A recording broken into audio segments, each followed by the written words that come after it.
And we are live. Good evening, everyone. Welcome to Holy Crap, the Vlogcast. Vlogcast that comes from a skeptical point of view to answer some of the questions of why. The Vlogcast started as a combination of spite and the Streisand effect.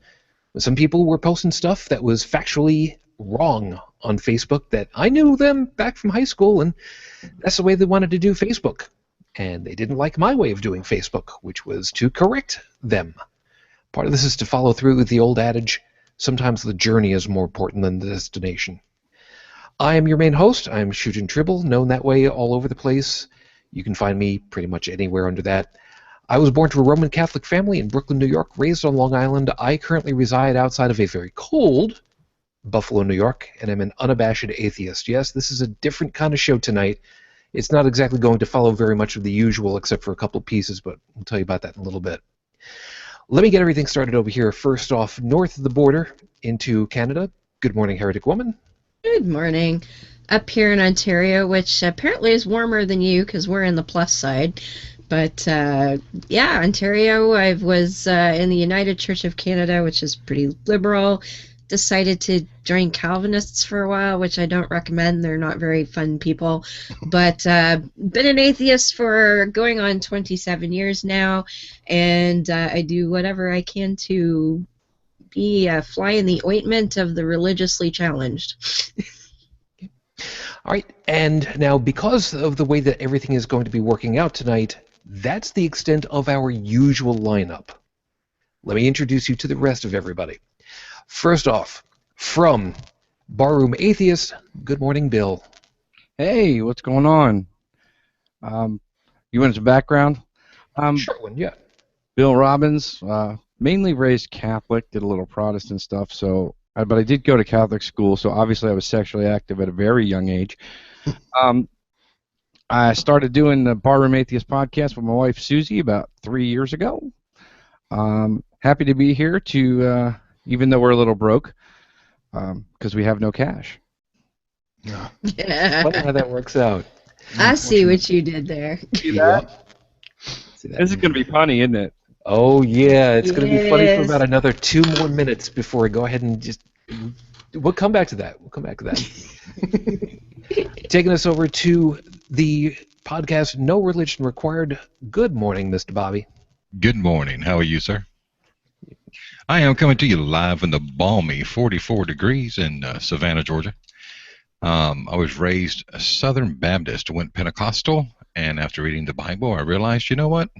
This doesn't work for me. And I became an unabashed atheist after reading the Bible for about the 6th time. Finally read it with my eyes wide open instead of looking through my rose-colored God goggles. And we have started the radio program No Religion Required, and we are going into our 2nd year, just like you, sir. Yep. And since we don't have cash, maybe we can do the show on credit. Oh, the puns. Oh. It's going to be one of those nights. I see it now. And now, rounding out the panel for the time being at least, from currently the host of Atheists On Air, good morning, Professor Stephen. Good morning. It's great to be here. Yes, I am currently the host, although we've been on hiatus for a while. I'm here to announce that we're going. I plan on bringing the podcast back very soon because I've moved into a new home and I've got a new job, and now I can devote more time to bringing the podcast back. I was raised a very fundamentalist Baptist. Southern Baptist and then Independent Baptist. If you don't know what that is, those are people who think the Southern Baptists are too liberal with their interpretations of the Bible. And I was a Bible thumping crazy person for most of my life. I took it seriously. I don't do anything half-assed. And then in my late 30s, about 4 years ago, I had an epiphany while on the toilet. It's a long time coming, but I basically just applied the scientific thinking that I've been trained to have as a scientist to my religion, and went in that bathroom a Christian, came out both relieved and an atheist. And I've been one ever since. And like I said, I don't half-ass anything. So immediately I started ranting on a podcast and doing, making videos, anything I could in the atheist community, and that's my story. I went from fundamentalist to atheist in a short period of time, but later in my life, unfortunately, if I'd have done it earlier, it would have been a lot better. Cool enough. So, of course, first off, a large thank you to everybody on the panel. I already explained to them how much I appreciated them, before we got live. And apologies for getting started a little bit late tonight. We had a little bit of timing trying to get everybody in, and we are still waiting on the overall guest of honor, who is Cash, the originator for Atheists On Air. We'll explain a little bit more about that.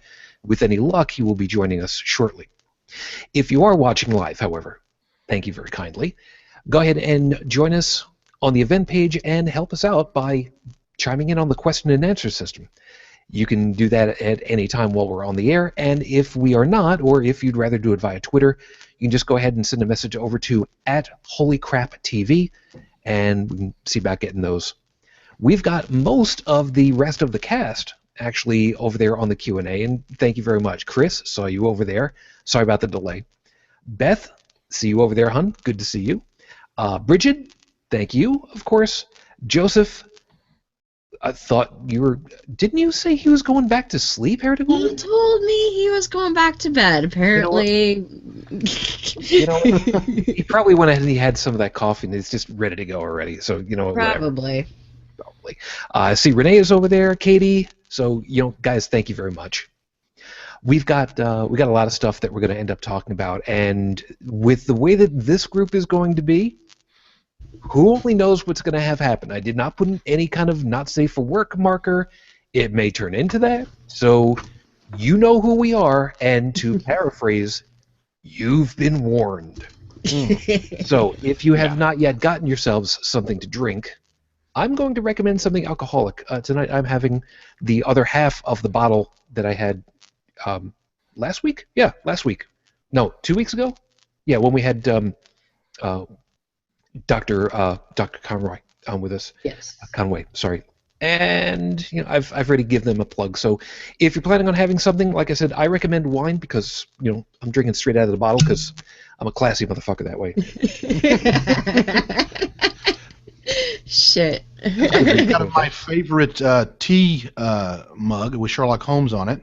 Nice. I'm drinking Wild Turkey whiskey out of my tea mug. And Bobby, what do you got?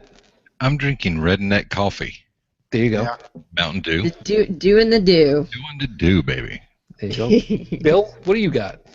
I'm drinking like actual coffee mixed with the Monster. Oh my God! Because the devil symbol right here. Yeah. Yeah. 666. Yeah. I'm actually drinking Hebrew juice. That's what I'm drinking. There you go. And Heretic Woman, without using the water bottle, what are you? Oh, but the guys haven't seen it before. Yes, we have. Bobby's seen it, but I'm wimping out. I drank last night, so I have water in here. That's okay. Anyway, but Steven and Bill haven't seen the water bottle. We'll have them up close and personal with that a little bit later. Don't worry about it. Anyway, All right, fine. Let me go ahead and get us rolling over here. So, with 5 minutes on the clock for your 5-minute freestyle, with apologies to Noah, Heath, and Lucinda from the Scathing Atheist, your 5-minute freestyle starts right now. Now, I labeled everything tonight in reference to stuff from Matthew Ebel, who is a musician. If you don't know about him, yes, it's kind of a shameless plug. I did not tell him that I was doing this, and I did not tweet at him to let him know, but I know he's going to be tickled. Dear Mr. Abrams is one of the songs that he put out on one of his recent albums. High Orbit Saves the Pandas. It was a great fun album for me. After Anthrocon, as I was leaving, I put it into the CD player in my car, and I was rolling laughing for a good 40 minutes. It was great. Now, this is not supposed to be a plug for him. However, the song Dear Mr. Abrams is kind of a love song for those of us who enjoy science fiction. I'll explain that a little bit in a second. And a warning, a plead to J.J. Abrams. For those of you that are listening to the podcast afterwards, unfortunately, this isn't going to make a lot of sense for you, but just trust me for a minute. I got a prop in my hand that was given to me as a gift a couple of Christmases ago. It's a replica of the original series Star Trek Communicator. Is that the one that talks back? As a matter of fact, yeah, it is. I have one too. I've got the old style whoop whoop sound effect as my ringtone on my actual phone. And I've got people who are just like, how the hell do you hear that? It'll wake me out of a dead sleep at night if somebody calls. Because, it's my thing. I also have something that I have kept around since roughly 1988, before I moved up here to Buffalo. I have the old die-cast metal heavy sucker model of the Enterprise D from Star Trek Next Generation, which started in 1987 as I was going up to college. Why these two am I showing you? With the reboot of the Star Trek series, they took it in a way that it's not supposed to be. And yes, I know, I'm putting my opinion out there as fact, and there's a reason, good damned reason why. Think back to the original series. Back in the mid and late 60s. The turbulent times that were happening, the view of humanity, of what it was to be American, or even better yet, human at the time. First interracial kiss.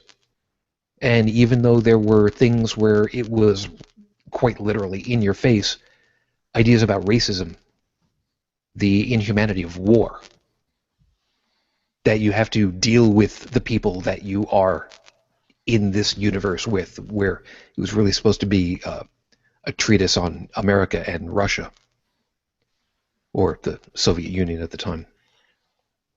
And then the Next Generation comes along, and they had a couple of amazing episodes. Very specifically, The Worth of a Man, where they went ahead and they said, Commander Data, who is an android, who is a mechanism, they had to try to figure out, is he worthy of all of the rights and privileges of every other sentient biological construct in the Federation? And the guy said, no, he's a mechanism. Well, he's got to be self-aware. He seems pretty self-aware. He can learn to new stuff. Now, is he conscious? Can you prove that I am? And what if he is? If he suitably qualifies as sentient at that point, isn't he deserving of all of the rights and privileges of everybody else? Even at that time, Star Trek was trying to say, this is science fiction. You're supposed to be holding up a mirror, a funhouse mirror, but a mirror onto what it is to be human. Examine the human condition. Dear Mr. Abrams, if you really wanted to go ahead and have a space epic shoot-'em-up, you've got Star Wars. That's what it was for. My Star Trek says, I want you to examine who you are and who you want to be. The laser guns are just extra. Try to treat it with the respect that it deserves. For a change. This is episode 104 on the docket, Your Honor. This is 104, 52 times 2 years worth of shows for us at this point. And we're going to talk about a lot of stuff tonight. First item up, Heretic Woman. We've got shit that happened. First item up, Rafe Badawi. No new information last I heard, correct? No, that's correct. Okay, that's correct. And now they have sentenced an unnamed person in Saudi to 2,000 lashes and 10 years in prison for writing about atheism. So we do not know who this is yet? No, any articles that I read, it just said it was an unnamed Saudi person. Which could mean it actually is a real person, and they're trying to mitigate the outcry, or it's entirely possible that it could just be that they're just floating the information out there to see what happens with everybody yelling and screaming at them and gauging it from there, which I would not put past them. I have to say I'm a little surprised that the sentence was prison, because atheism is punishable by death. That's why I'm thinking it might be just a smokescreen to find out, where everybody is basically at this point. And however, as of the recording of this show, then, it has now been 3 years, 8 months, 11 days since Raif Badawi was unjustly incarcerated for thought crime in Saudi Arabia, and we are still hoping for you, both you and your family. Actually, interestingly, Ansaf will be speaking in Geneva soon. It's a human rights something or other. I forget what it was, but it came across my news feed earlier in the week, so that's good. So now that all that stuff is done, how the hell are you guys? Doing well. Woohoo! Yeah, doing well in an unwell world. Yes. Yeah. We got a lot of pieces about that. So let me kind of preface this for everybody. Tonight is going to be very much freeform because this is basically an anniversary that I wanted to pull all of us unaffiliated affiliations into. And I'm saying that because the guy that really kind of kickstarted, or who I feel has really kickstarted a lot of us, if not all of us, is Cash. And I'm going to be much less a guiding host and more just a host with everybody else, because I mean, this is really all about how this all played out. Let me tell you first off, when we got to really getting this rolling, and I was kind of trying to feel it out and see how it was coming up. We were coming up onto roughly the first year, and I talked with Cash. Cash had been doing Atheists On Air at that point for I don't remember how long it had been, but he was fun to listen to. He and you, Professor Stephen, you guys were great. Had a great chemistry, hanging out together. It sucked that you guys couldn't be together after a while, but I mean, you guys were so much fun. Mm-hmm. But I got to talking with Cash, chatting, and basically told him, I don't know where I'm going to go with this, how I'm going to do with this, if it's really making that much of a difference, because I look at the numbers for the viewers at the time, and we don't really break double digits for viewers in the moment when I go looking at it. Now that may be completely wrong, but that's what I see. And I've said before, I do this because I want to, and screw the numbers. And I talked to Cash, and I was just like, I don't know what I should really do. And I kind of looked up to him, respected him, and he basically read me the riot act. And effectively, he said, and I'm paraphrasing partly because I don't remember it all, but partly because I don't want to step on his toes because of certain pieces. And he basically said, look, if you spend $200 on putting your stuff together, getting the website going, the domain registered, and the whole thing, and blah, blah, blah, blah, blah, blah, and you helped one person, wouldn't that be enough? Well, yeah. I mean, would you do it? Cash. Yeah. Would you do it? Well, yeah. Okay.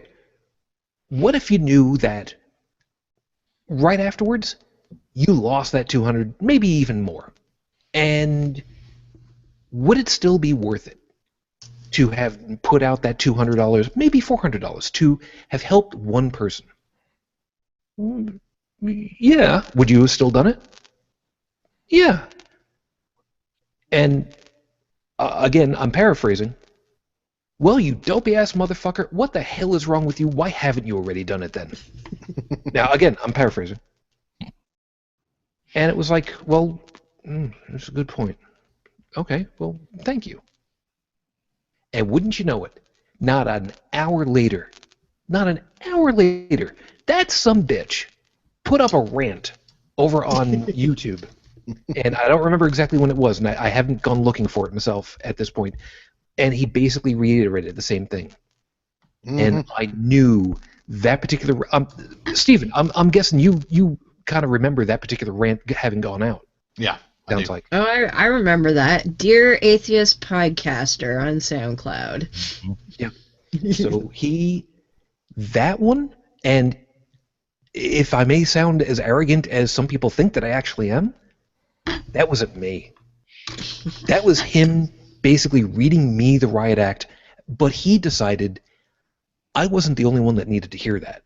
Right. We all needed to hear that. Everybody that could hear his voice, that had the ability of putting their own damn voice out there, needed to hear that. And that was the moment where I said, you know what? He's talking to me, and he's making an example out of me without making an example out of me. I need to go ahead and do this because we need to have people doing this. So that's how he kicked my ass. Bill, you guys had already been pretty well going, and without going, without going too far into it, you guys have had. I don't say this maliciously in any way. You guys have had a little bit of a checkered past with how you guys have been able to put out your show, with stuff having happened with life and everything. We don't need to go into any great detail or anything, but you guys have really been behind the ball in a couple of times. We can go into as much detail as you want. It's no big deal. Yeah, it was funny because I started it 3 years ago. Like I said, my original goal was 2 episodes a month. Mm-hmm. And I got a little more ambitious and tried to do more. But it's funny. I have 66 episodes out, and it was 3. I've been out for 3 years, so I averaged 2 episodes a month. Well, look at it this way: you're doing better than Incredulous at this point. Last I checked. I always have them. That is awesome. I love them. They should just keep occasionally putting out episodes because they can't die altogether. Then I'm the worst. But, no, we had some challenges. I mean, we had a couple of months we were down because Susie had surgery. She had a brain tumor removed. But we came back from that due to the guest bartender program, which I instituted for a while. Yeah, it's been. The thing is, and I actually talked with Cash about this when he was on my show, because once I first heard him, I'm like, dude, you got to come on and we got to chat for a while. It's the ripple effect. When you're talking about podcasting, it doesn't matter how many people I reach or how many people you reach or Bobby or Professor Steven. It doesn't matter how many people we reach.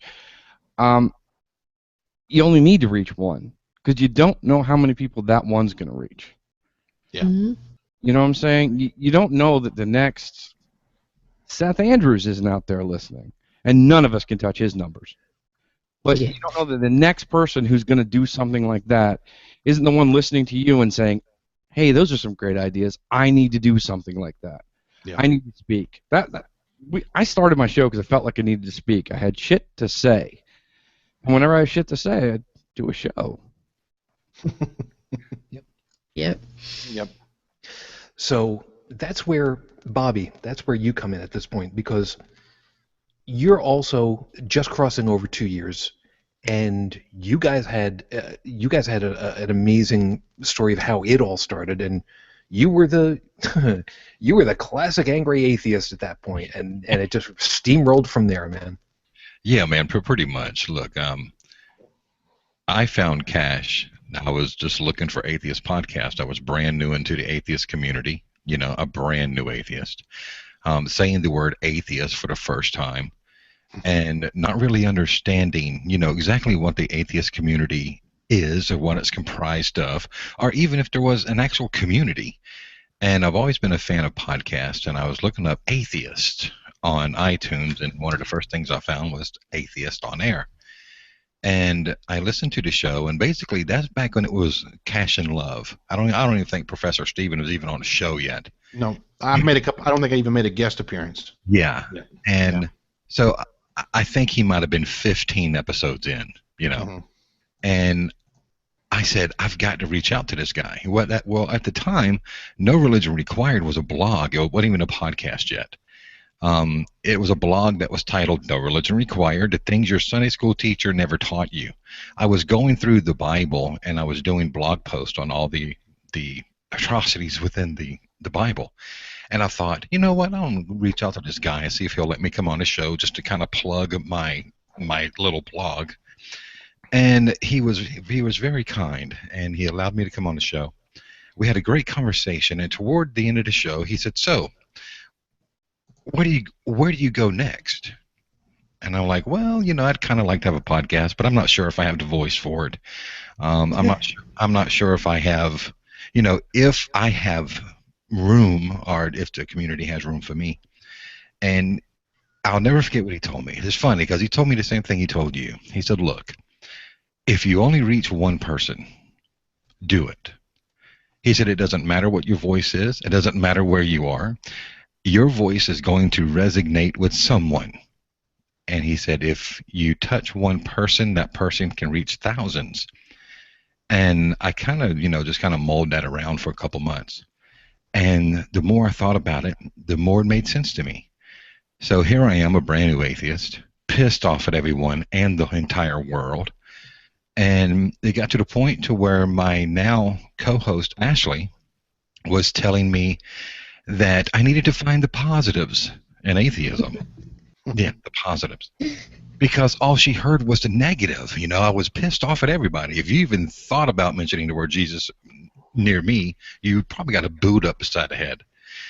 And she told me, she says, you need to find something positive. And I'm like, hell, I don't know anything positive. So I sat down with a computer and started No Religion Required, the podcast. And she joined me on episode 15. We went live at episode 66. And we're starting episode 103 this week. I mean, it has been an amazing journey that would not have started if it was not for Cash. I mean, that's the truth. With his encouragement. Yep. So, And Chris has just put over there in the Q&A. I don't know that you could see that. Bobby, you have a great voice for podcasting.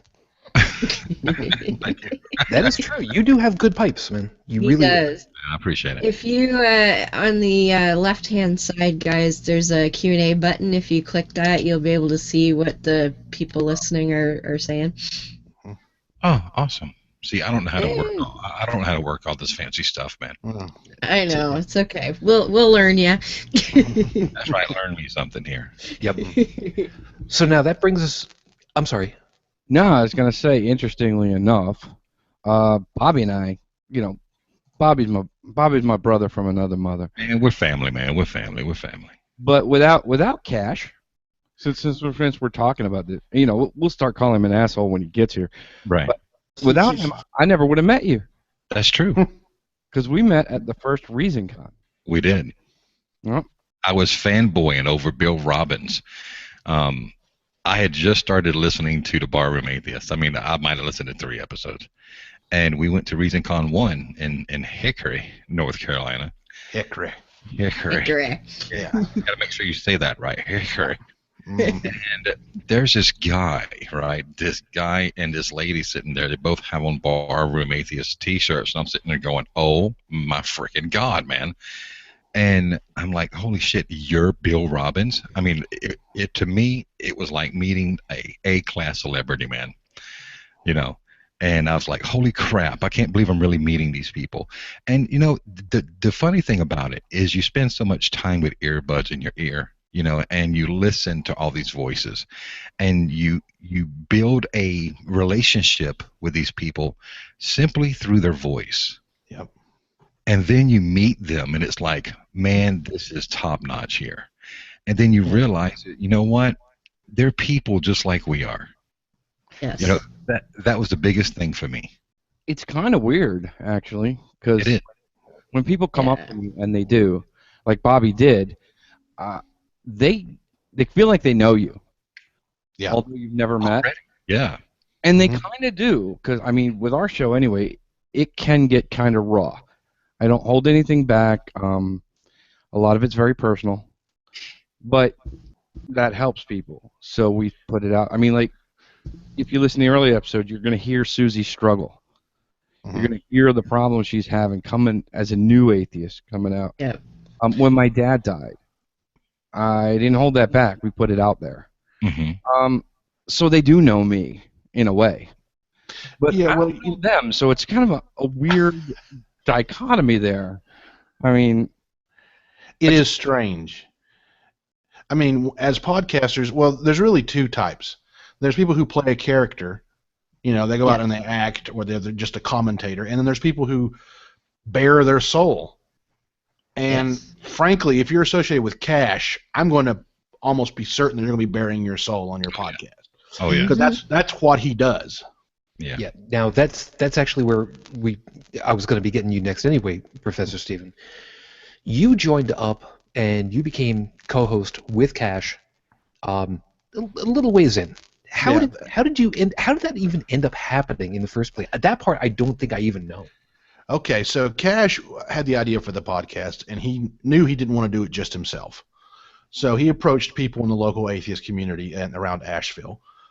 Specifically, I met Cash for the first time at a Asheville Skeptics meeting, which was at the time run by our mutual friend Kevin, Pope Kevin.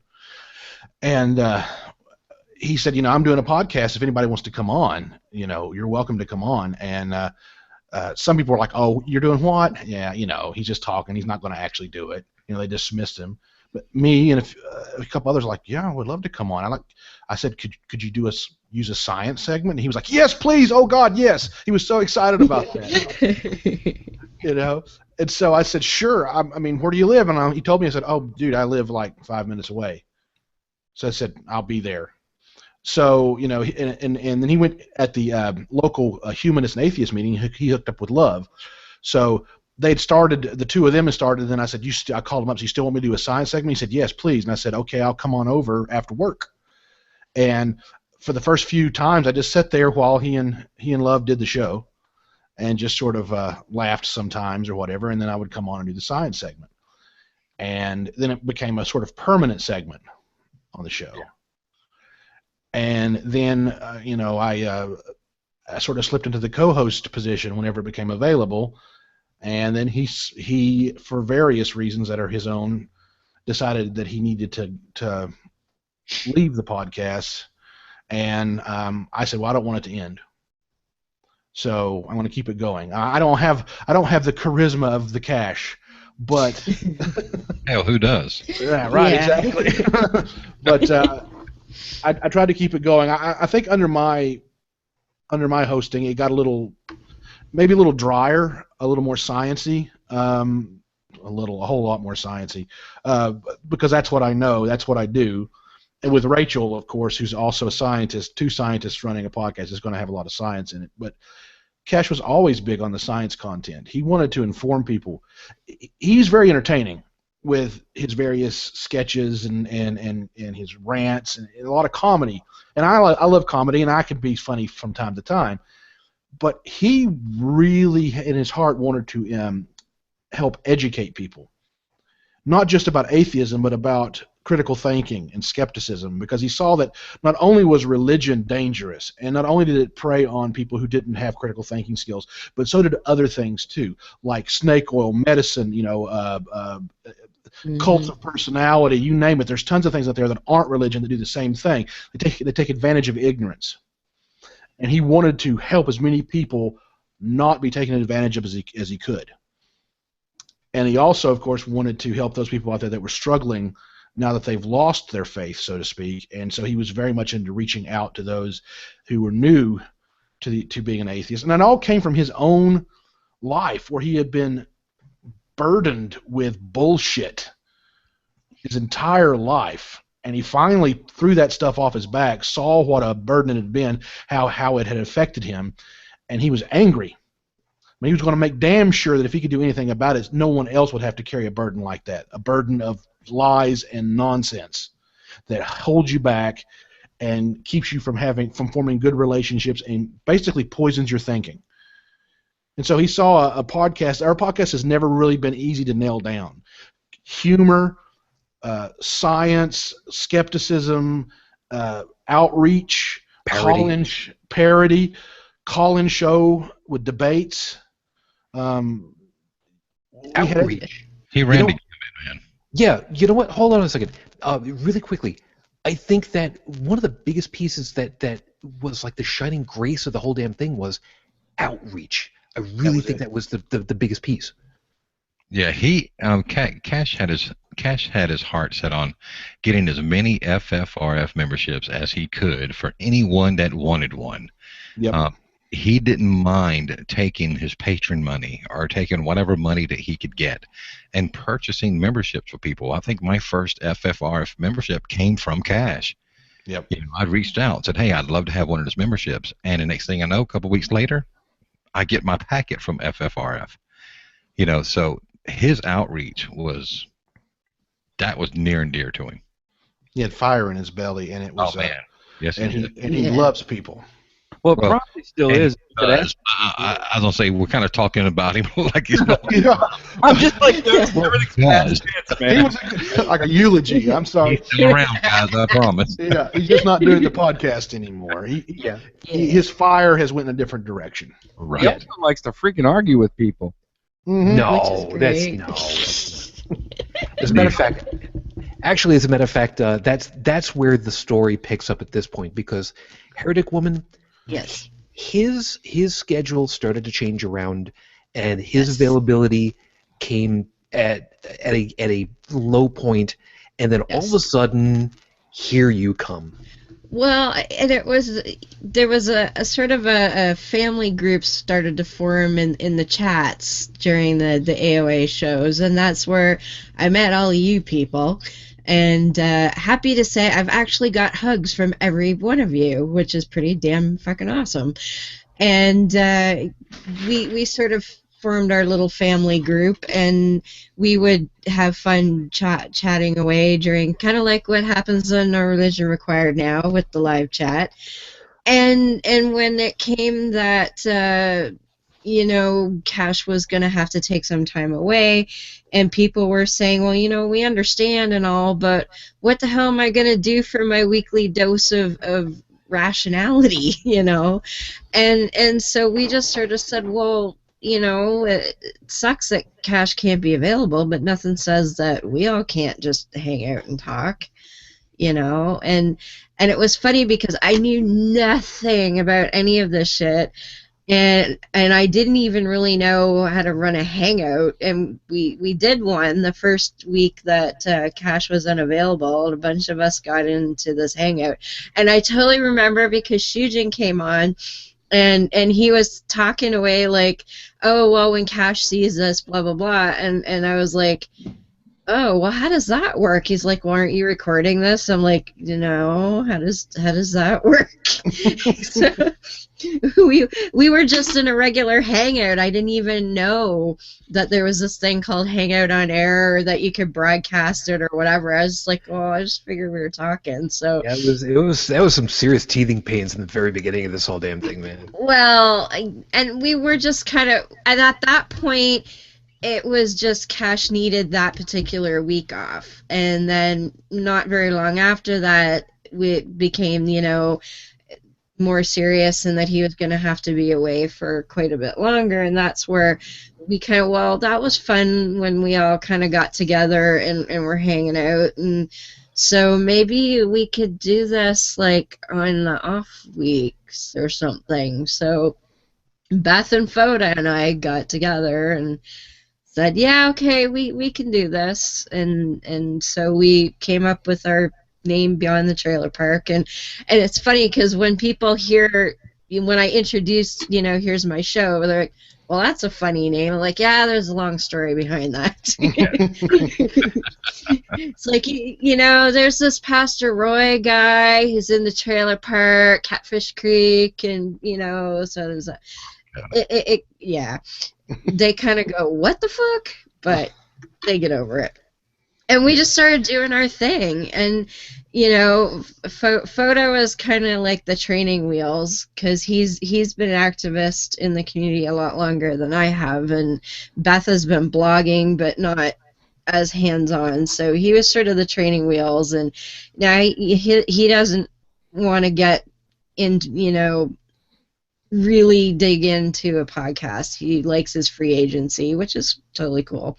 So, I mean, he kind of pushed us with the training wheels for like 3 episodes, and was like, okay, you're on your own. And, you know, it's been a year now, and we're going strong, and we got Miss Ashley now, which is makes it even more fun, and we do our thing. You know, and we try and we're different. We're not, well, first of all, we're all ladies, so that's a little bit different right there. But you know, we do our thing. And you're getting yourself some compliments over there from Beth. I will be honest. Without Devin, Ashley, and Dave, I would not be here. Family is an understatement. That's where I'm going to take us right now. Now, normally I would be operating the camera manually to switch it from person to person. So those of you that are watching live or watching the video feed, I'm just gonna let the Hangout deal with the camera. Whoever it is that's talking is gonna have the camera. I'm turning the control off at this point, because at this point I'm not the main host. I'm just a host. At this point, it's just us talking. You know, we had a lot of nights of getting the opportunity of calling to the show with Cash and for Steven, and you know, that's not an easy thing for any of us to set up. You guys, I mean, for the most part, we're running. Well, let's see, Steven, you're running live, but you've still got the phone line going when you're running at that point. Yeah, right. Yeah, if I get it to work right. Yeah, that's one thing that we learned, definitely. Technology, oh, God. Equipment issues. Equipment issues. You got that right, Bobby. I basically had to buy a podcasting rig and then throw that one away and buy a whole nother one. Oh, yes. It didn't work. You know, and then when you go to a website that's supposed to be hosting your call-in stuff, and the Flash plug-in in your browser crashes in the middle of your show. That's always fun. Yeah. Well, I don't do live. I won't do it. Oh, God. Cash decided to pick the most difficult type of podcast to do. Live, broadcast on YouTube with video, with people able to call in. Yeah. Yes. Yeah, that's not easy at all. I still want to do that, but I haven't figured out how to frickin' do that. But if you think about it, though, if you want outreach, that's how you do it. Yes. You want people interacting, you know. He wanted people to call up and debate us. He wanted Christians. I think originally he wanted it to be like the Atheist Experience, with Christians and others calling in and trying to debate. And we didn't have a lot of that, but we did have Matt Slick call in under a pseudonym. Yes. Oh, yeah. Twice. Oh, yeah. I remember that. Yeah. I was, that guy. He was in the chat room the first time around, and I told him he didn't know what logic was. Well, if you remember right, when Matt Slick called in the first time, he called in under a false name. He did, and in the chat room, he was using some other name too, and that's where I'd never even heard of Matt Slick, because then when he went on and people started tittering in the chat room like, I think that's Matt Slick. Oh my God, that's Matt Slick. And I'm like, who the fuck is that? You know? I'd never heard of him, you know, until he came on Cash's show. I hadn't actually either. Yeah. Yep. I knew who he was, but you know, I'm hanging out in the chat room one time, and I get a private message from Cash while he got Matt Slick on the show, and it says, I need you. Click on this link. So I click. I remember that. That's when you and Photo were there, and Photo told him that the Bible was like Harry Potter, and he got all pissy. Yeah. Well, it doesn't have that diplomatic What's so funny, to brag on myself a little bit, Cash said, I think that might have been this guy named Matt Slick. And I said, all right, I'm going to do a little detective work. So looked him up, looked where he lived, looked where the call came in from, listened to it, and said, that's his voice. And basically said, yep, that was totally Matt Slick. And then it came out later that it actually was. So I'd sort of figured it out before. But he is a master at rhetoric, not at logic. He's a slime ball. Like, he's so skeezy, Yeah, it's all about winning the debate. Yeah, and that's see, one of the things that I had said a long time ago is I am not going to have anybody here. I'm not going to invite somebody on that's going to be dishonest because, I mean, first off, Heretic Woman, stop using the word fuck, because fuck that noise.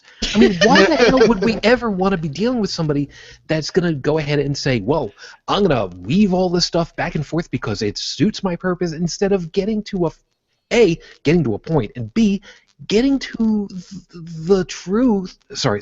No. I got to keep reminding myself. I don't want to use the word truth. Getting to the facts. Mm-hmm. Oh God, I'm sorry. This is becoming a bit of a pet peeve with me, and I'm sorry. This is the alcohol talking. saying what is the truth is an evaluation of facts. I want to deal with the facts. I want to find out what is the absolute bedrock, the lowest point that you can say, this is what this is. And people can decide for themselves where to evaluate that into whatever the equation is at that point afterwards, but I want to deal with just the facts. The facts are Matt Slick has shown himself to be dishonest at every turn. We had it's more than once. We've had Nephilim Free comment on the videos, and he subscribed to my channel, but he hasn't commented on anything yet. He's probably sandbagging. You know. Oh yeah. I don't think Matt thinks he's being dishonest. Nope. He doesn't. No. And that's the worst part about it. And I'd have him on my show anytime he wants to come on, because I don't mind dealing with that kind of bullshit. You're the apologetic killer, though. that's what I love. Yeah, you're a better man than me, man. What it is they try to simplify things that aren't simple. Yeah, definitely. Yep. Like what Shujin just said was beautiful. You know, he wants to deal with facts, and he wants to deal with, evaluation of truth based on the facts. But it's not simple. What they do is they say, well, it's really simple because you have to have this bedrock worldview, and well, no, it's actually rather complicated, even philosophically, to know what's true. I mean, It just is. Yep. And it's a long process that you actually mentally go through, but you never think about anymore. And that's how they get you. Right. That's their secret. They're kind of picking on your thinking process, which is you're really in the middle of your thinking process. Because you don't get up every morning and go, well, I exist. Yeah. You don't do that. That's already done for you. I'm just trying really hard not to laugh so hard because the whole Lunar Bukaki thing. I'm sorry. Well, Bill, have you ever come across that Chad guy who's like a slick wannabe? Oh, yeah. Yeah. Have you heard the episode? No, the first time that I went on any podcast was Forbidden Fruit, our friend Ken, and we've been dicking around in the chat box, and something came up about how I used to crochet sweaters for my cat, and there wasn't anything like major going on, and they were like, hey, call in, come on, let's fucking talk. So I call in, and right after I get on, Chad calls in. Chad. And I went an hour with that guy. We're the guests on it. Like, we just called in. We took over the show for an hour. I went with that guy, and his stupid stuff. They come down to the, oh well, you're just a chemical process, so you can't have feelings. I'm like, fucking stupid? Like, come Yeah. on. Where do you think the feelings come from? The chemical process, dimwit. But, The thing I hate most about that argument is the just chemicals or you're just an animal. What's just about You any gotta of throw that? just at 'em. yeah, Yeah. Let me do a shameless plug here. All right. please. Brought up Chad. Episode 53. If Okay, anyone I'll have to go get that one. That is over 2 hours of me and Chad. Yes. Oh, fuck. If you need something that will help you pull your hair out for 2 Oh my hours, god. Oh my god. I don't listen to it. I don't listen to it, but other people have said it's pretty good. well, Because I here's, edited it. That's one show I did not edit. I just threw it up there. Bill wasn't going to put it up there.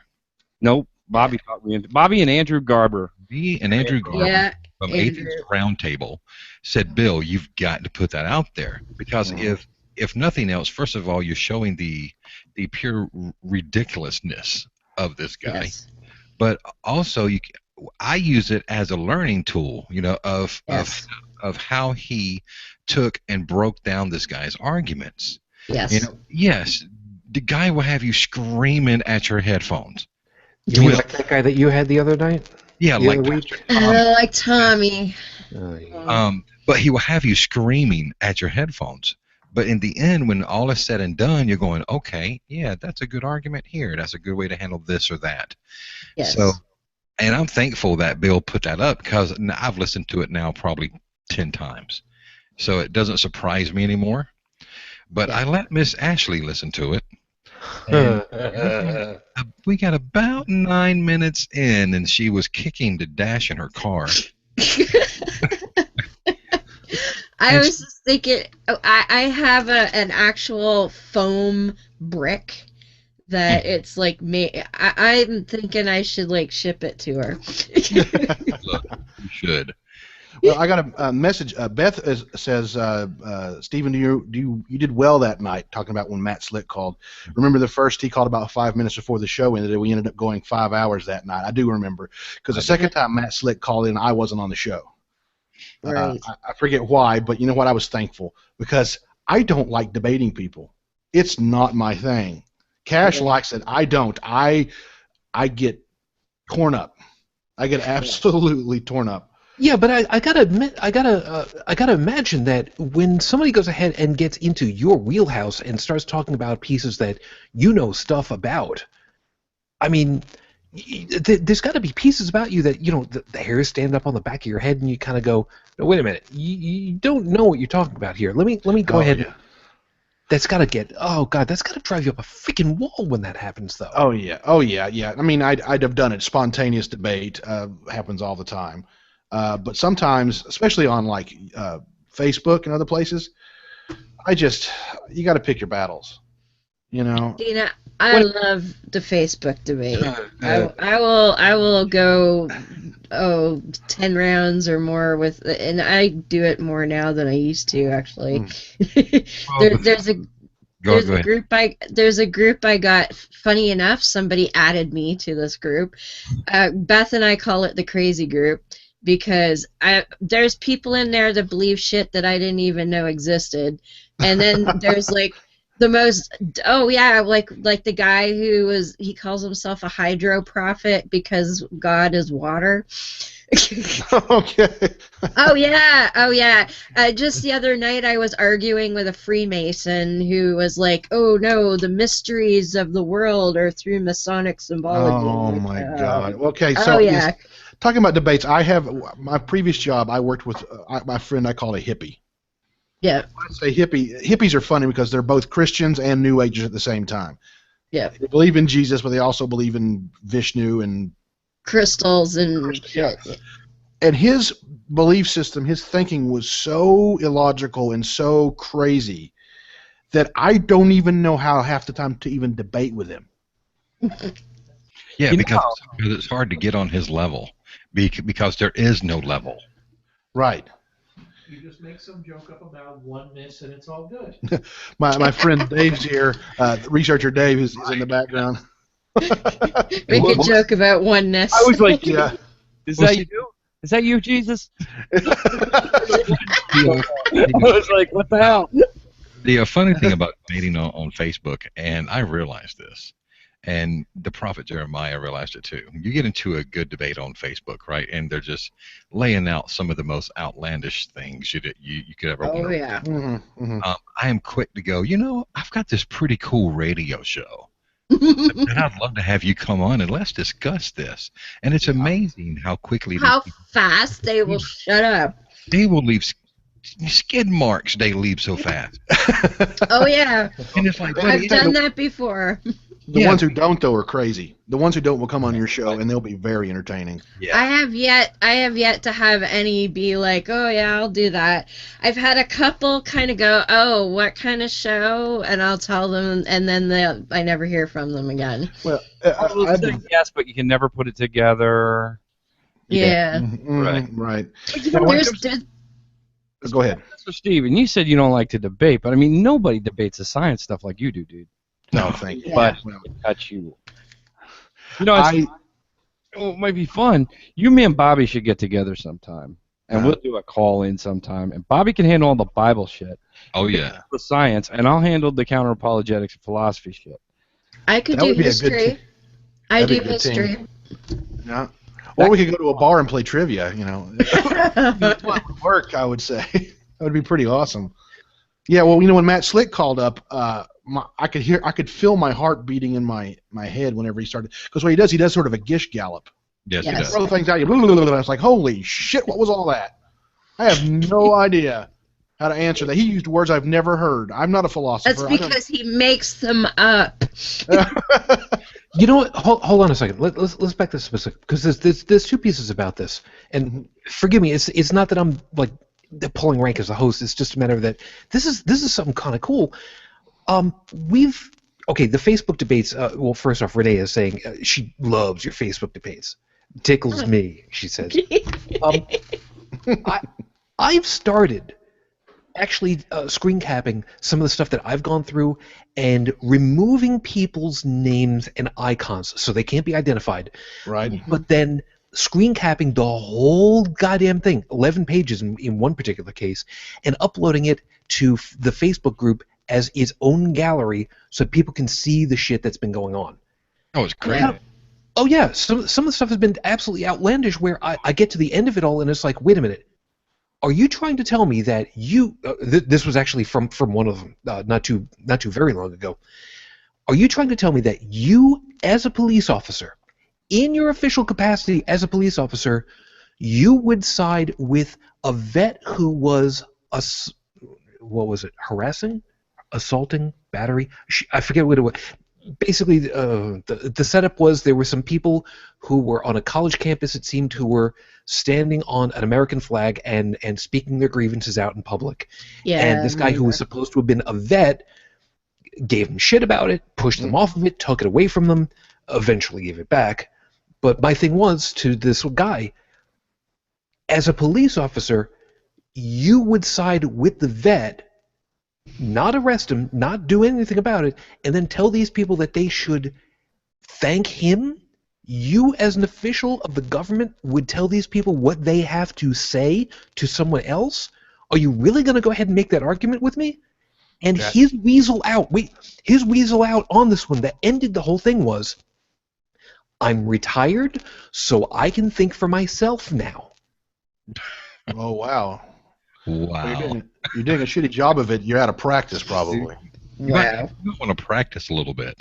Yeah, so I screen capped the whole damn thing. I blanked out all the names. Wow. All the names and all the icons so that nobody could be identified, and I posted that shit up there. Here's my question for us all because of this. What do you think? Should we even bother doing that? Does it make any kind of a difference? I know I've heard the official stance, but I'm kind of wondering what you guys think of it. Yeah, you know what? The reason try this again, and I'm not the one drinking. The reason for debate. Maybe you should start. It's really good for you. No, I have asked. It does enough for me. The main thing for me when it comes to debate is I automatically know that I am not going to persuade or change the mind of the person I'm debating. Yes. Right. Yes. People listening. Because ultimately, that's not the goal. Mm-hmm. Never my goal. Right. The goal is to reach the minds of those who hear the debate, who are listening. It's a lot like sitting at a restaurant, and I sit there and have lunch with my Christian friend, and we are having our discussion. It's not for him.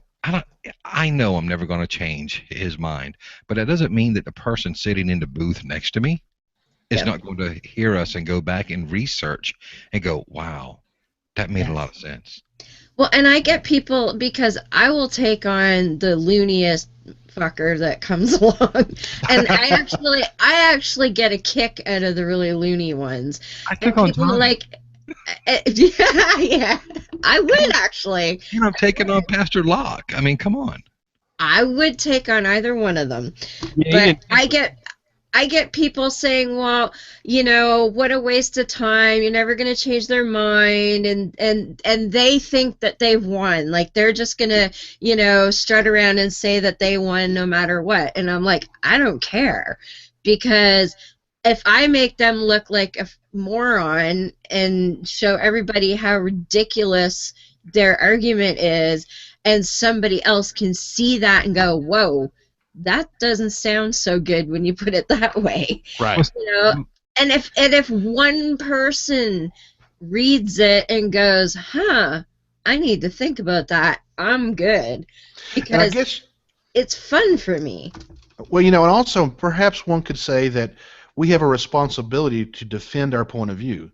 Yes. Otherwise, absolutely. Why do we have that point of view? Exactly. So there is sort of a responsibility there. It makes you question of what is the point to debate? What's the reason for it? Because it's not a way to come to the truth. Because a skilled debater can be completely wrong and win the debate every time.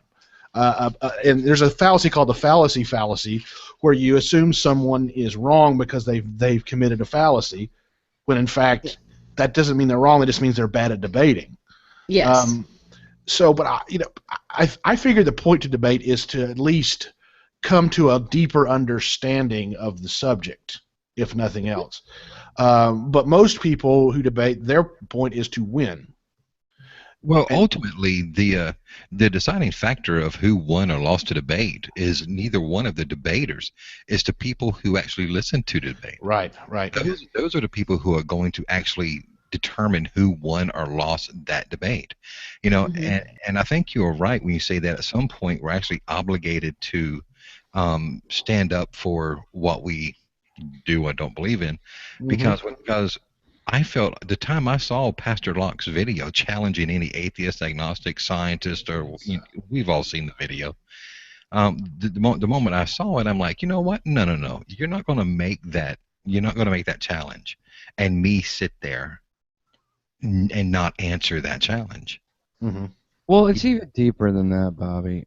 I think the reason we have to have these debates and arguments is quite simply because their arguments, even the precepts and the ones we consider really bad, and why do you even bother with those people, they sound very convincing when unopposed. Exactly. Right. Someone who hasn't heard it, hasn't thought about it, they look at that and they go, wow, that really makes sense. And sometimes people need to have the holes in them pointed out, and once you show them the holes, once you show them that the playing card is thin, like the My Cousin Vinny thing where he holds up the playing card and say, look, it's like a brick and it's got all sides a brick should have, but he's not showing you this side. Mm-hmm. You can unsee it. But by the way, to kind of, I want you to also color that a little bit further also. You of all of us know full well the expression, don't kick my puppy. Yes. I mean, go take that a little bit further with this whole date thing too. Sure.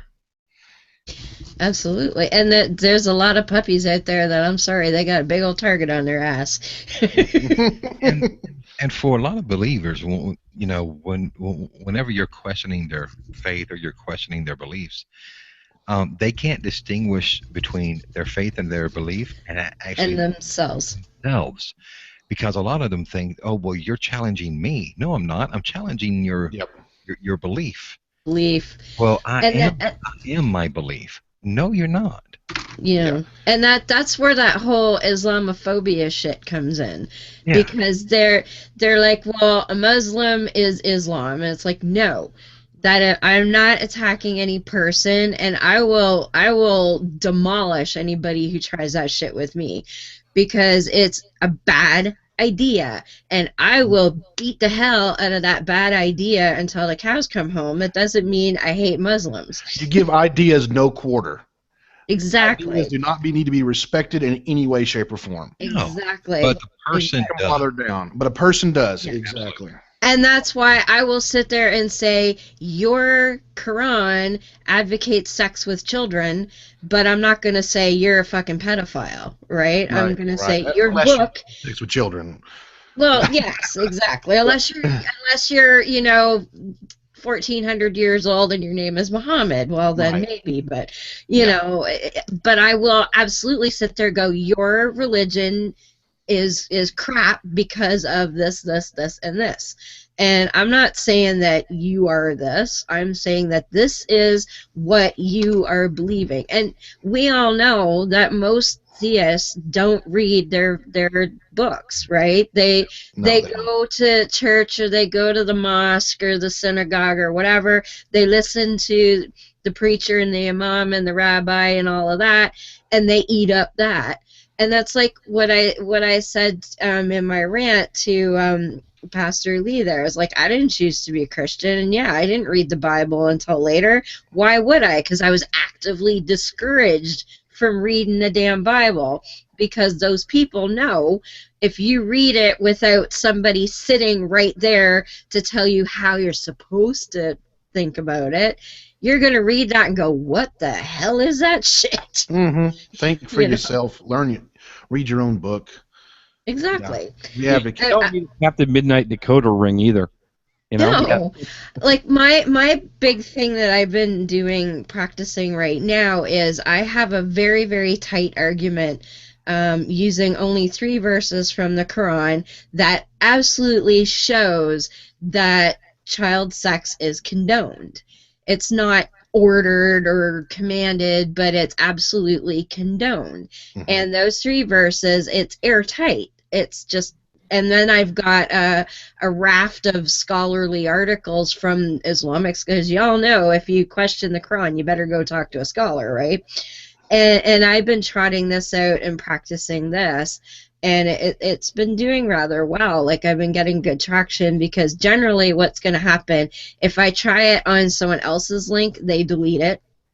And if it's on something that they can't delete, then they'll just clam the hell up and whatever. But, when I bring this out, I'll start with, why can you explain to me why your Quran supports sex with child brides? Well, it doesn't say that in the Quran. And then I bring out the verses, and I'm like, here you go. And all of a sudden, it's bullshit, motherfucker. Read this, so you tell me. Exactly. Of course, now both Christianity and Islam have their outs when it comes to when you start to win an argument. Christianity says, well, God works in mysterious ways. We don't understand. They're just things we don't understand. Or you just got to have faith. You don't have to understand it, because you just have to have faith. Yeah, right, but the way you get around faith, Susan, is kind of the same way like I asked Tommy. What is the difference between faith and gullibility? Yep. None. Yeah. What's the difference? There's no difference. I can't believe I'm going to dovetail onto this. By the way, there was a comment over to you in the Q&A. This is for Bobby C. Yep. From Bridget. I'm here with Shujin because of you. You had him on your show, and Heretic Woman pushed me to talk to him. Somehow, just putting that finally getting a word in edgewise about the whole gullibility thing. Perfect timing right there. It is. Can I respond to that? Yeah. No. You know what? Screw you. You're your own. Yeah. Go ahead.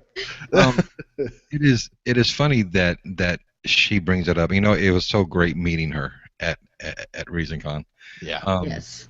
But it is funny how that she brings that up, because I have met so many people just from listening to other people's podcasts. Yep. A prime example, coming back to why we're here, Cash. I met Callie through her time on Cash.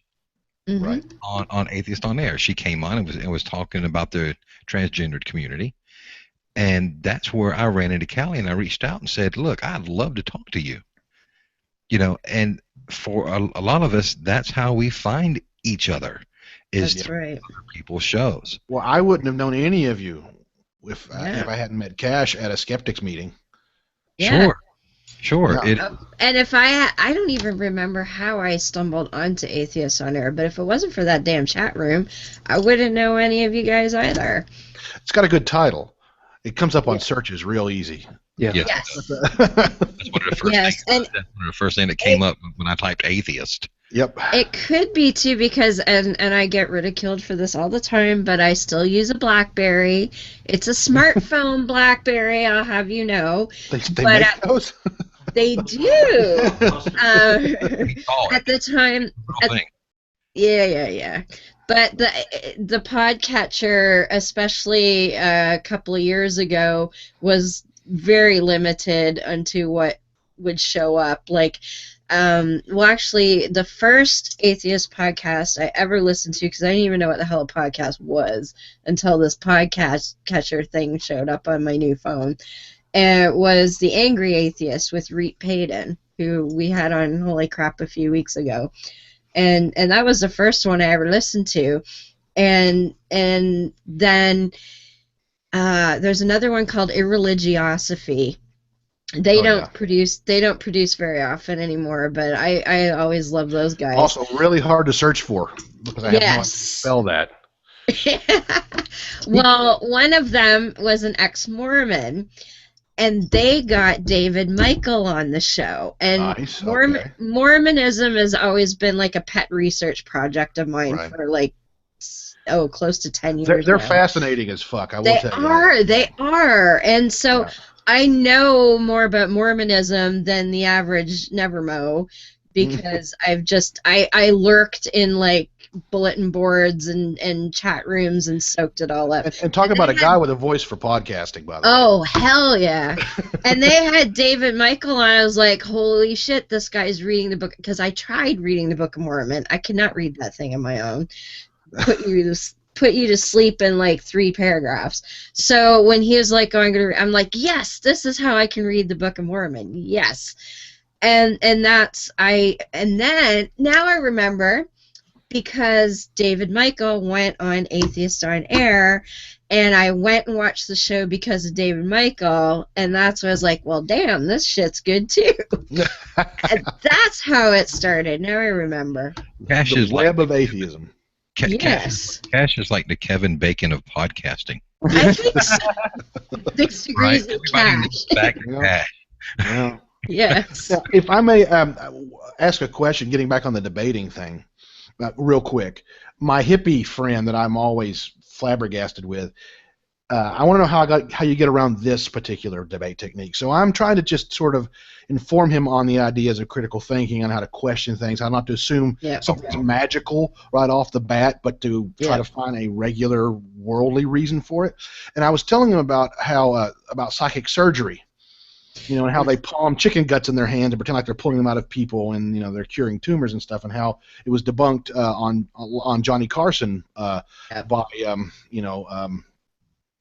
his name just Amazing Randy. James Randy. Yeah, and I was telling him about that, and he's like, oh well, yeah, but how do you know all of them are fake? Oh. What do you do? What do you do?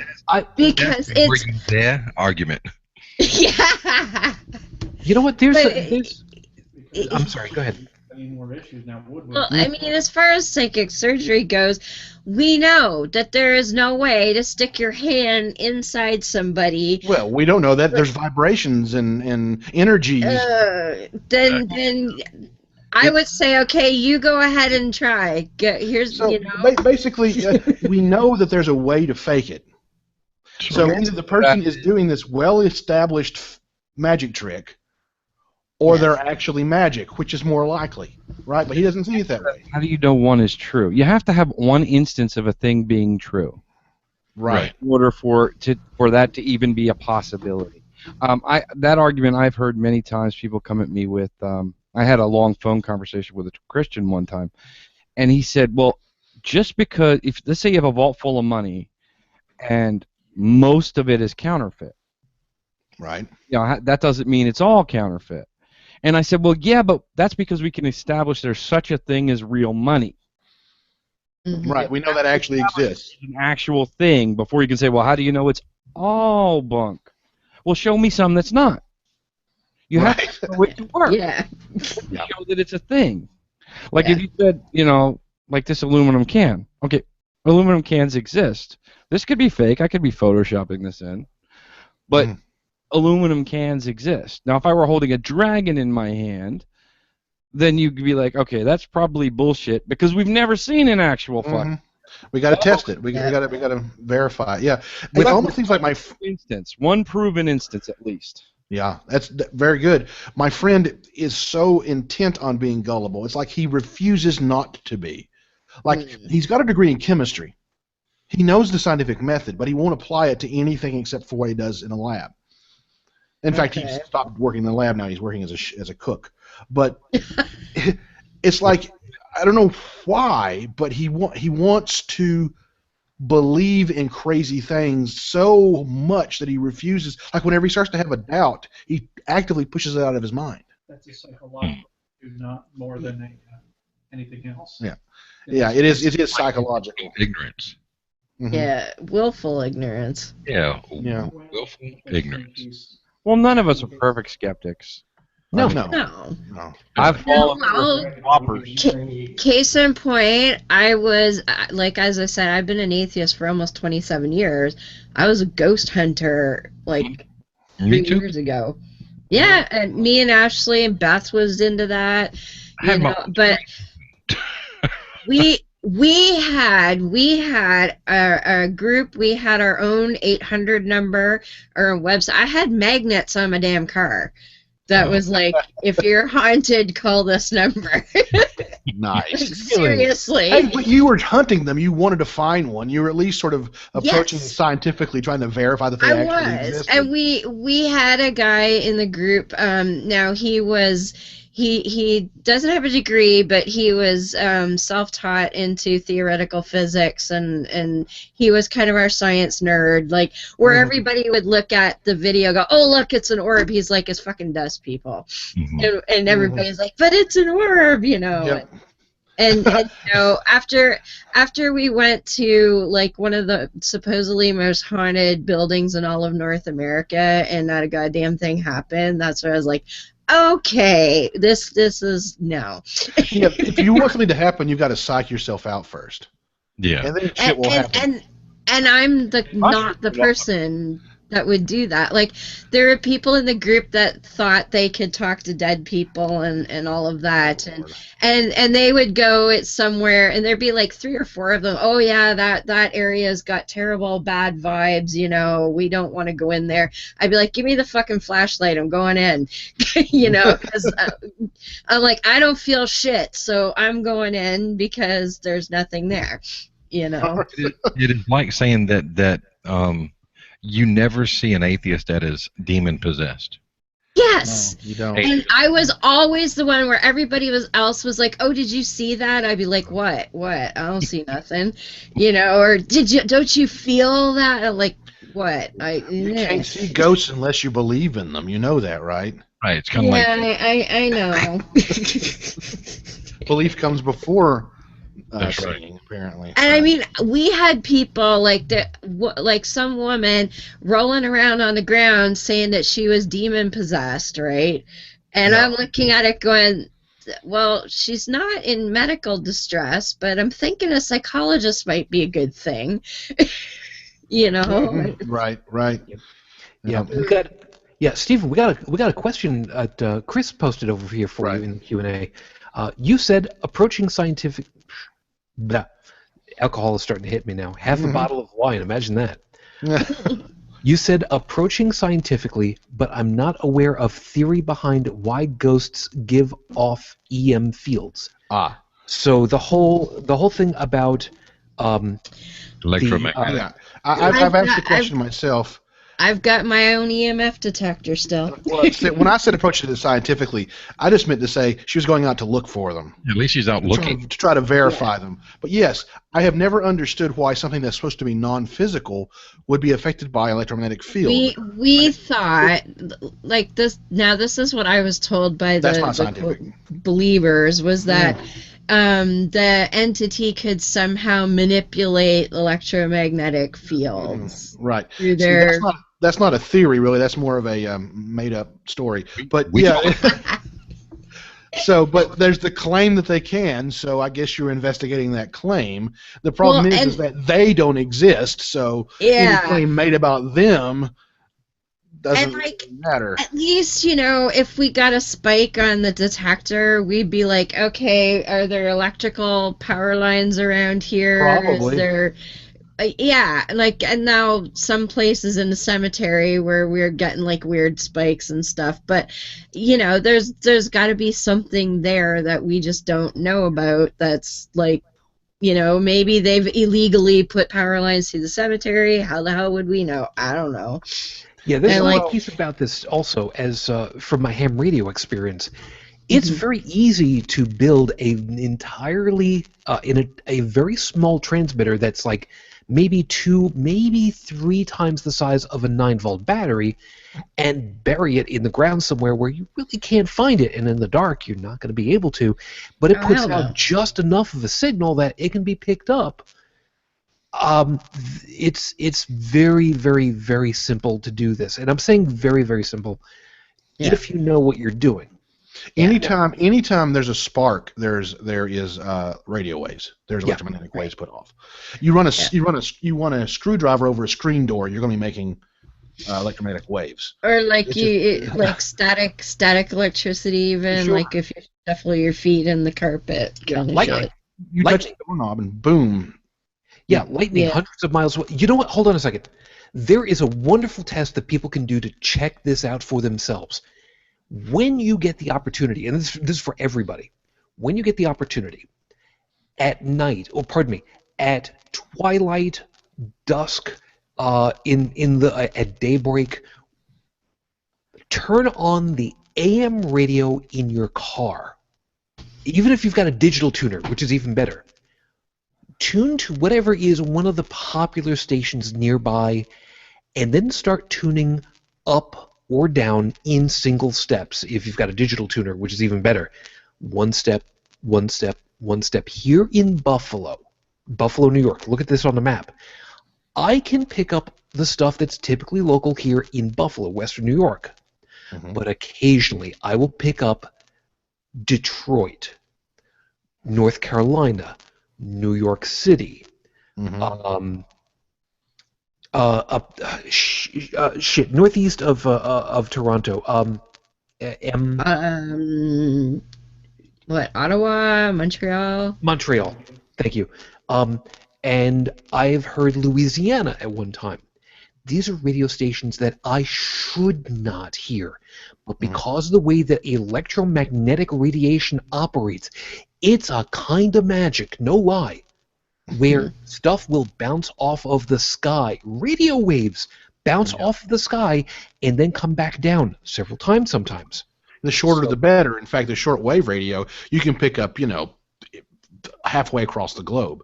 I used to have a radio with shortwave. I listened to something called the Christian Science Monitor, which I've heard of that. Yeah, they report from all over the globe, and you can pick them up anywhere on the fucking planet.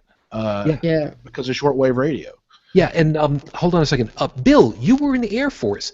You know full well, Air Force radios, aviation radios, I should say. You guys are working with AM transmission style, but when you're up in the air, you can hear freaking forever, it seems, no? Dude, I worked in an office. You know what? You know what? What the? Anything else? But doesn't the field radios, the prick radios, kind of work the same way? Which ones now? Moving right along. I don't know. Well, anyway, all I was saying about science, there's no science that say ghosts are affected by magnetic fields. I'm just saying. The Looking for other one. ghosts. The other one that always kind of made me wonder was the whole EVPs. You're familiar with that? EVPs. Yeah. Electronic voice phenomenon. Oh God, that's pareidolia out the wazoo. I That's all know, that but is. I didn't know that such a thing. Yeah. Pareidolia. I did not know that such a thing called pareidolia existed until I very think we need a recently. definition break. I think we need what? Pareidolia is the tendency for humans to find patterns in randomness that aren't actually there. Oh, Yes. that's all right. Yeah. Cool. Okay, cross promotion time. Bobby, which episode was it I was on with you exactly about that? Oh, about backmasking? Backmasking, yes. Yeah. I can. While you guys talk, I'll bring up my podcatcher and let you know. But that is exactly what we were talking about. Is as long as someone tells you what you're supposed to hear, Yes. Yeah. you will hear it. Mm-hmm. But if they don't, right? But if you don't tell them what they're supposed to hear, they're not going to hear anything. No.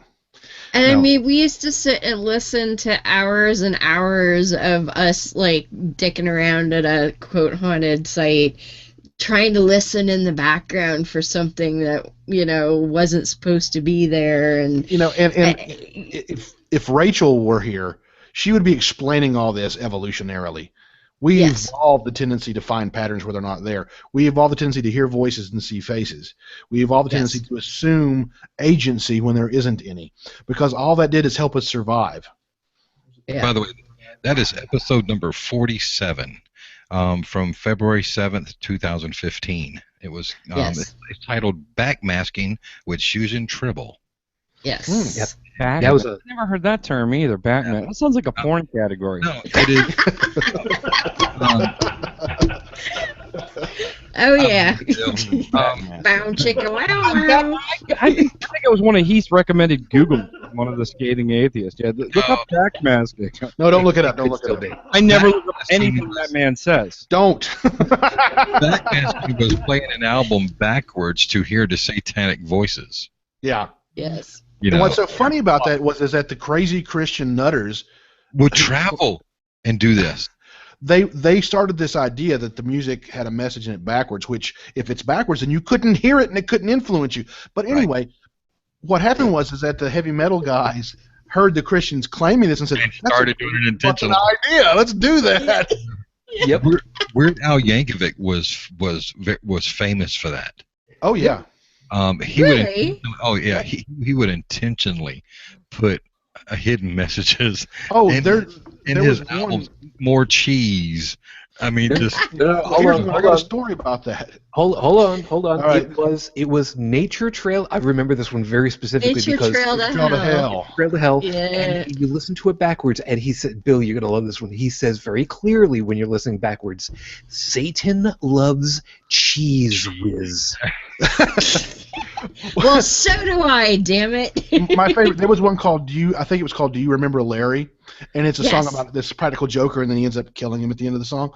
There's a backtrack part, a really long part, and I took the file, I took the CD, put it in my computer, recorded it, and reversed it, and then it says, "Boy, you sure have a lot of time on your hands, don't you?" Awesome. backmasking. He got me. Okay, that's so- awesome. So where does this take us all backwards to? Because we really need to pull this back together again. Oh yeah, we went off on tangent on No. tangent. I love it because this is who we have become because of this whole damn thing. I said off the beginning that we are the unaffiliated affiliation, and I'm really good at coming up with these catchphrases, but I really feel like that's exactly what we've turned into because of this dumbass motherfucker who went ahead and said, you know what? I'm pissed off. I'm going to go ahead and I'm going to put my voice out there and fuck y'all. Right. By the way, Dallin, don't clean that up in post. Appreciate it. I really feel like somebody had said, and I forgot who it was. Somebody had said, Cash removed the pretense. Yeah. The God, I'm not quite sure exactly how to word this without coming across the wrong way. He took away the veil of pedestal. Right. This is not really. I'm mixing metaphors. I'm sorry.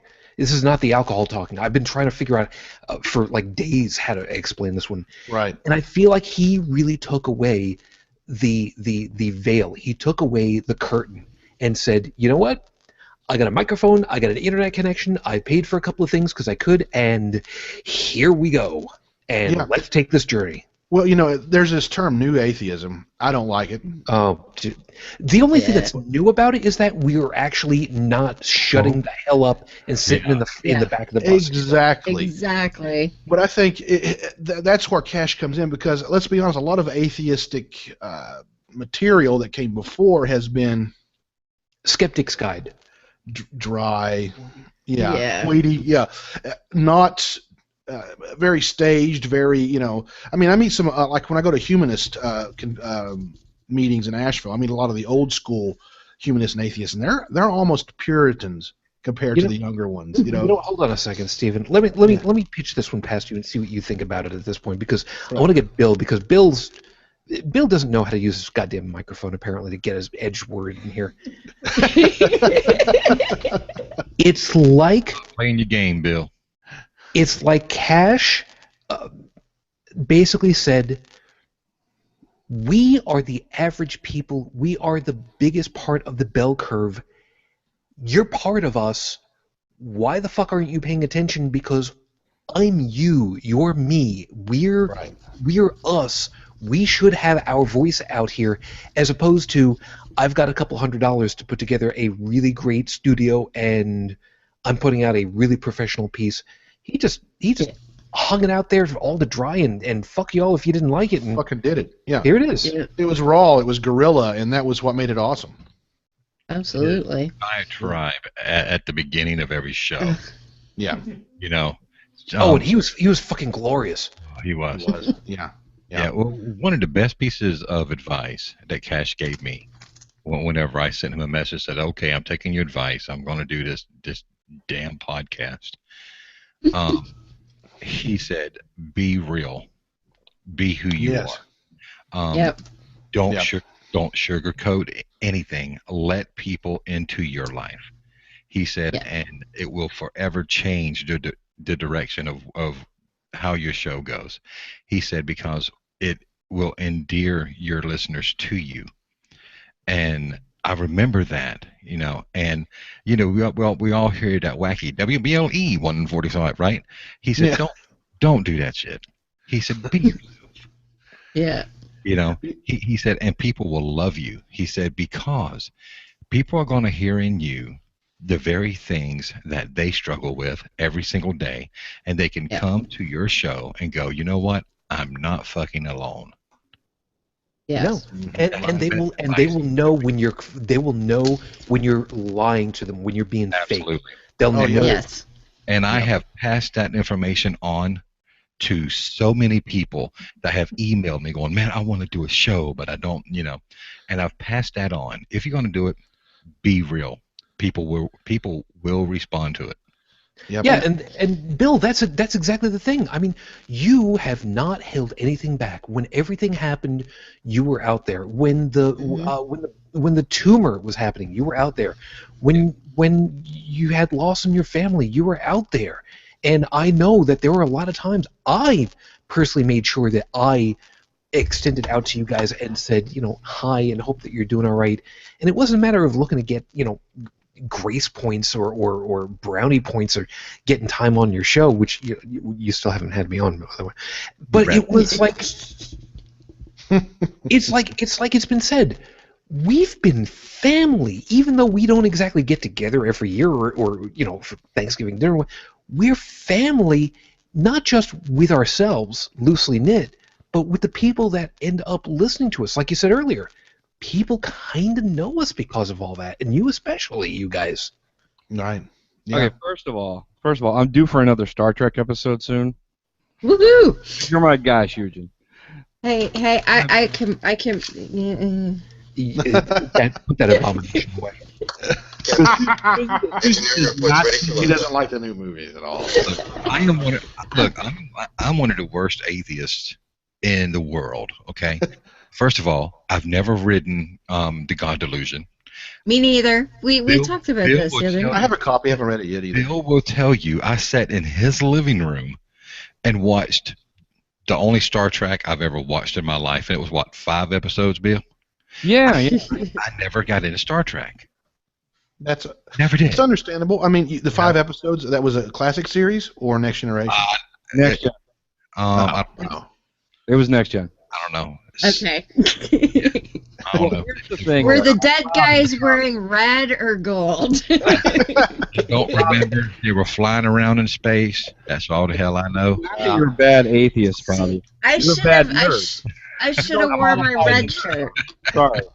You're out of the nerd club. But No. you can still be an atheist. I was too busy waving my Confederate flag like a dumbass when everybody else was inside being cool. I'll bet, Bobby, you never played Dungeons and Dragons either, did you? No, we beat up the kids that played that. You wouldn't want to beat up the kids I played Dungeons and Dragons with. This guy. This But no, I was a dungeon master, dude. But it is so. I had a 40th level wizard. Okay. I don't even know what that means. As an adult now, being told that you're a dungeon master means a completely different thing. Kids, don't look that up. Don't look that up. Oh God, I'm the old school kind, not the new school kind. But you know, it is. I'm going to take the 5th. Well, it is. It's funny because I come to it from a different perspective. You know, I don't have that nerd cred. Oh, it's all right. No, That's You don't need it. You don't need it. I'm just some dumbass redneck that sit down and read his Bible and thought, "Holy shit, this don't make sense." Bobby, Well, that you're just- one of our rednecks. And look, talk about family. Check out the shirt, will you? Yeah. There you go. You know? Yep. So, Absolutely. and even, you know, I'm quick to say, look, I'm just some Southern guy that happened to have something to say. Yeah. And We should Skype a game of D&D sometime though, just so you can say you've done it. You know what? I have not ever played before either. My boyfriend in high school was a dungeon master, but he wouldn't let me play because that was the Wait a- only wait time a he minute. could get away. You mean guys who play D&D actually got dates? wasn't Yes. Yeah. wasn't Yes. running down the hallway with capes and shit? Okay. What? Well, That's- I did that's that our thing. later. I did that later. When's the last time you played? I've never played. I know Never. But you have no nerd cred. You're zero nerd, dude. oh, zero. But Last time I played was probably over a year ago. Yeah, with me, wasn't it? It was with him, the guy in off camera. Yeah, I think it's been a couple months for me. Oh, nice. Oh, good. Well, no, it's funny. My daughter's friends were getting together a game, and Mhm. it's like I was playing with the next generation. Oh yeah, it's fun. Indeed, Yeah. people still get together and play. It's a great social thing. Yeah, and you know the Christians ruined it. Like they thought that it was satanic because there's magic. in it. Yes. And then they thought it was screwing people's kids' heads because imagination's bad. And so they said, Yes. I don't want you playing those freaking games. Go watch television instead. So Yeah. I grew up in that satanic panic. yeah, instead of getting together with your friends, learning social skills and math, you're at home watching TV because that's better for you. Well, Yeah, the that's- thing is, when I you're a was that skinny guy, kid though. with glasses, when you're a skinny kid with glasses, Mm-hmm. you know, and typically back then that was you were a nerdy kid. I mean, that was me. Pocket protector, horror deal. Those were my friends. But I mean, that's how I hooked up with my friends. Yep. And I still see, talk. my boyfriend at the time, he was in the AV club and like well, no, we didn't have a debate club. I think he was in like the math club, and Mhm. he became a physics engineer. So you Right. know, Make the money. And this was before the nerds took over the world. Right. yes. Yeah. When? I mean, This- everybody now being a nerd is cool now. I mean, we got computers and stuff, and you know, Well, there's a everyone- reason. but it There's was a reason. There's a reason for that. The nerds have taken over because we nerds know where you hide all your porn. Yeah. You can't hide file names from us. We know all the tricks. Yeah, we've been messing with file names since Apple or Nope. MS DOS. Well, yeah. I was gonna say Commie 64, but yeah. Commodore 64. all Commodore right. 64. Yeah, TSR 380. I remember the digitized porn on the Commodore 64. Where you had to walk like 6 paces away and squint to see the titties. Yeah, I know that. I was the guy looking in between the lines on the the dirty channel, and you look at the oh shit! I think that's a nipple. That's a nipple. I did that all the time. My friends and I would tune that in. We found a way to tune it in. You couldn't get the audio, but you could see the video. And we would make up lines for the people in the room. Okay, so what idiot thinks that scrambling the audio on a porn channel is the way to? That's a good point. I used to house sit for a woman that had, and this is like back in the early 90s, and so this was like the old school satellite dish, the big ass dish in the backyard, and you had to like tune into each individual satellite and all that. Well, there was a porn satellite, but she didn't subscribe to it, probably because it didn't have any lesbian porn in it, but whatever. and it, so you're scanning around, you're like, well, that's people fucking, and there's no sound, right? And I'm like, picture's clear as day. If you need sound, just get a second TV, tune in women's tennis. Yeah, it works just fine. And that, my friends, dude, I'm sorry. that is where I first saw Star Trek porn, was on that satellite. Was it original or the next penetration? It was original, I think.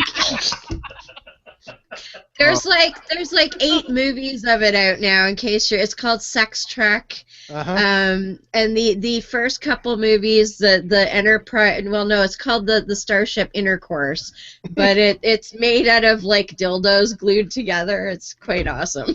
Of course it is. Stay away from the Deep Space Nine, though. Yeah.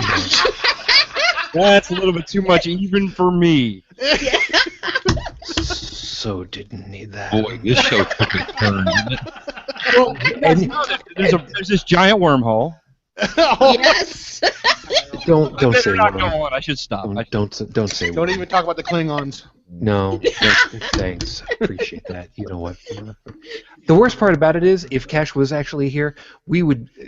Oh God, I would get out of my chair and I would leave so that I could get another freaking bottle of wine at that point. Well, which, one by the way, thing, you know how Vulcans have green blood? Yeah. That's not the only thing that's green. No. Didn't need that. That's a Shamrock Shake right there. You got it. I got a quick question. Yes. What the hell's a Vulcan? Mr. Spock with ears. The pointy Mr. ears. Spock. Okay, I got it. Yeah. Yes. Yeah, I saw a picture of him one time. Yeah. Yep. That's the alien race. Yes. One of many. Yeah. We Anyway. won't even get into the Ferengi. Such a speciesist. What's that? You're such a speciesist. Yeah. Yeah. It's okay. No, There's a thing. I was a long-haired metal kid with the Metallica T-shirt and ripped-up jeans, right? That was behind the school rolling one. You know, that was me. Yeah, man. Roll one and watch Star Trek. It's brilliant. Oh, I bet. Except it was a Rush T-shirt. That was I missed out, man. I'm telling you, I missed out. You did. You know what? All right, hold on a missed out. second. You ain't got Netflix. What? I missed out. Yeah. Still there. No, I've been trying to watch it. I look honest. I've been trying to watch it. Yeah. It's just. Just need to drink more alcohol, man. I don't drink. Dude. He doesn't drink. It's hard. You don't drink. No, sir. Not no, sir. Good You for don't you. drink at all. Well, he had a half a beer at ReasonCon. Yeah. Okay. Yeah. Threw There's. the other half out. And he didn't Yeah. like. You know what? Heretic Woman, you just hit a piece I wasn't thinking about, but I think with the last little bit of time that we got, we should go ahead and we should probably hit this one, ReasonCon. Yeah. I personally did not go down there because I know I'm going to get shit for this. I know it. I did not think that I was worthy last year when it came around. Honest truth, I still do not see myself as being anything really special in any way that people would want to come and find me. Worthy for what, dude? Worthy for what? Like at that point, I'd been doing my show for like 4 months at that point. Dude, I went to First Reason Con 1 with 8 episodes in the bag. Yeah, but you're like right there. Everybody sits around and drinks beer. I don't know what you need to be Yeah. to do. Well, I drank wine. In fact, Yeah. Tracy Harris was down the end of the hall this last time at Reason Con, and she had a bunch of people around her, and they were talking Trek. Yeah, awesome. Sitting around drinking beer, talking Trek, like they were in somebody's living room. In fact, she's when I did the interview with you, Stephen, I don't even remember half of it. I was wasted. You were so. By the way, that episode is my baby. It's one of my favorites because I took so much editing to do that. Well, and right after that, Tucker, the trailer park atheist in the trailer park, he came because we had talked about me doing a show with him that weekend. And earlier he had said he'd had technical issues, so I was like, okay, I'll get fucking wasted. And then he's like, hey, I got it to work. Come on over. I'm like, okay, sure. I wanted people to be wasted. That was part of my... Needless to say, we ended up redoing that show later. He was really nice. He was like, oh, I think there were still some technical problems. I'm like, yeah, I was too fucking wasted to know what I was... Yeah. Yeah. The point of it is, though, that I did not think that I was worth being there. I didn't think that I was doing anything that was worth the type of attention. Now, I am still of that same opinion for whatever the hell reason. And is that a failing on my part? I don't know if it's failing, but I very much... I can very easily, and I do, play up a larger ego than what I really do. I am very, very bad on myself. But I have basically been, after talking with everybody and trying to figure this out, I had decided that after getting tax refund and whatnot this year, I was going to go ahead and make my way down for ReasonCon for 2016. Now, we know full well that's not happening. Right. 17 is what's going to happen because of the Reason Rally. Right. But for the people that are getting started, for the people that are going to hear us later, that cash hit us and we are now rippling out to, what can we tell these people that are just starting out, that are thinking, this is nothing, it's bullshit, it's 3 episodes that I've done, I don't know what the hell I'm doing, and I'm just spinning my wheels, why the hell am I even bothering? That's exactly what do we tell them? Come to ReasonCon. Those are the people that should come. Yeah. Like I said, is a hangout. It's this massive thing where we just all hang out together. You talk about attention. Nobody really got attention there. Yeah. We were just all socializing, and some people were podcasters. Some people had never heard of podcasts. We're listeners. Heard about this ReasonCon thing. I mean, the first ReasonCon, I came in as a podcaster, but I had just, at that point, I was still just sort of a guest star. A guest on, not a star, a guest on the show. You know, no one really knew who the hell I was. It was like one person. Well, like I said, I went there. I'm from fucking Canada for first time, and there was like 3 other Canadians there. I actually said hello to them briefly. But I had been doing the show maybe 4 months. I don't know how many episodes that is at that point, but not very long. And, when they called over, hey, all the podcasters, we want to talk about XYZ, I went over, and nobody ever went, who the fuck are you? Why are you here? It was like, hey, you're a podcaster? Great, come on over and join the crowd. It's exactly. I mean, the second you're there with Tom and Cecil, you're there with Noah and Heath and Lucinda, and you're just one of the. If you do a podcast, you're just a podcaster along with them. There's no. Yep. It's everyone's there. We're all family. We're all, but here's another good reason to go. Okay. Yeah. If for no reason other than this, is being able to connect to a community and to a family that you can go somewhere and you don't have to walk on eggshells. You don't have to worry about what Oh, you it's so relieving. Yeah. are, what you do. You can actually let your hair down and be who the hell you want to be. That's Wear right. whatever you want to wear. You don't have to worry about being judged. You don't have to worry about being looked at funny, because you know what? You're one of the guys. You know, Yeah. Ashley went to ReasonCon 1 as a believer, and she left ReasonCon 1 with a totally different perception of atheism, because when she went, she was expecting the world's worst.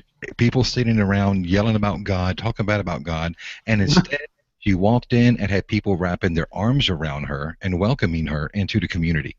So if you go for no other reason than to connect with the community at large and other people that agree with you and think like you, and trust me, you won't miss another one.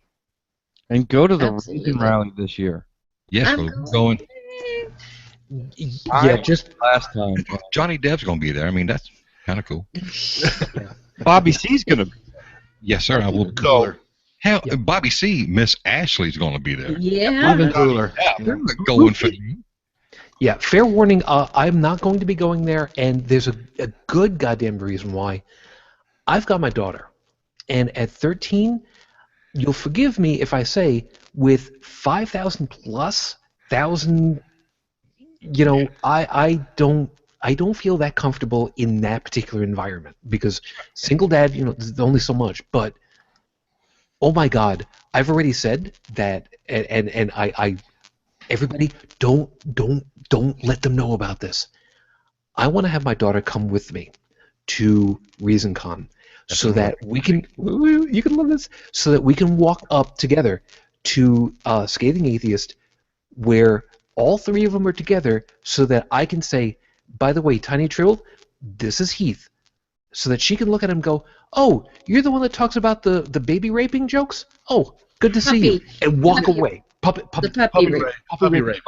And just turn and have her just turn and walk away, so they all look at each other and go, what the fuck just happened? Because I want to watch them break. You know what? You should get, well, actually, we could probably say this out loud. You might want to look again at the Reason Rally, because I think Camp Quest is going to have something set up, like an area for people her age. I kind of heard the same thing too, Bill. I don't know for sure, but I will research it for you, and you could put it out on a future show for folks that might have kids in the middling years. I do believe they're going to have an area with activities and stuff just for those, you know, people there, because they don't necessarily want to listen to all the speeches and stuff. And Yeah. I went by myself in 2012. Made the movie, dude. Yeah, I did. I'm in the movie. It was some of the greatest feelings, just walking around, hanging out. I talked to Richard Hatch for a little while, because I knew who he was. Wait a minute, Richard Hatch? Yeah, the winner of the first Survivor. The Survivor guy, naked guy.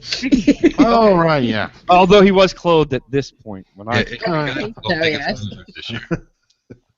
But yeah, I didn't know who anybody else was. In fact, I was standing next to Aaron Ra for a while.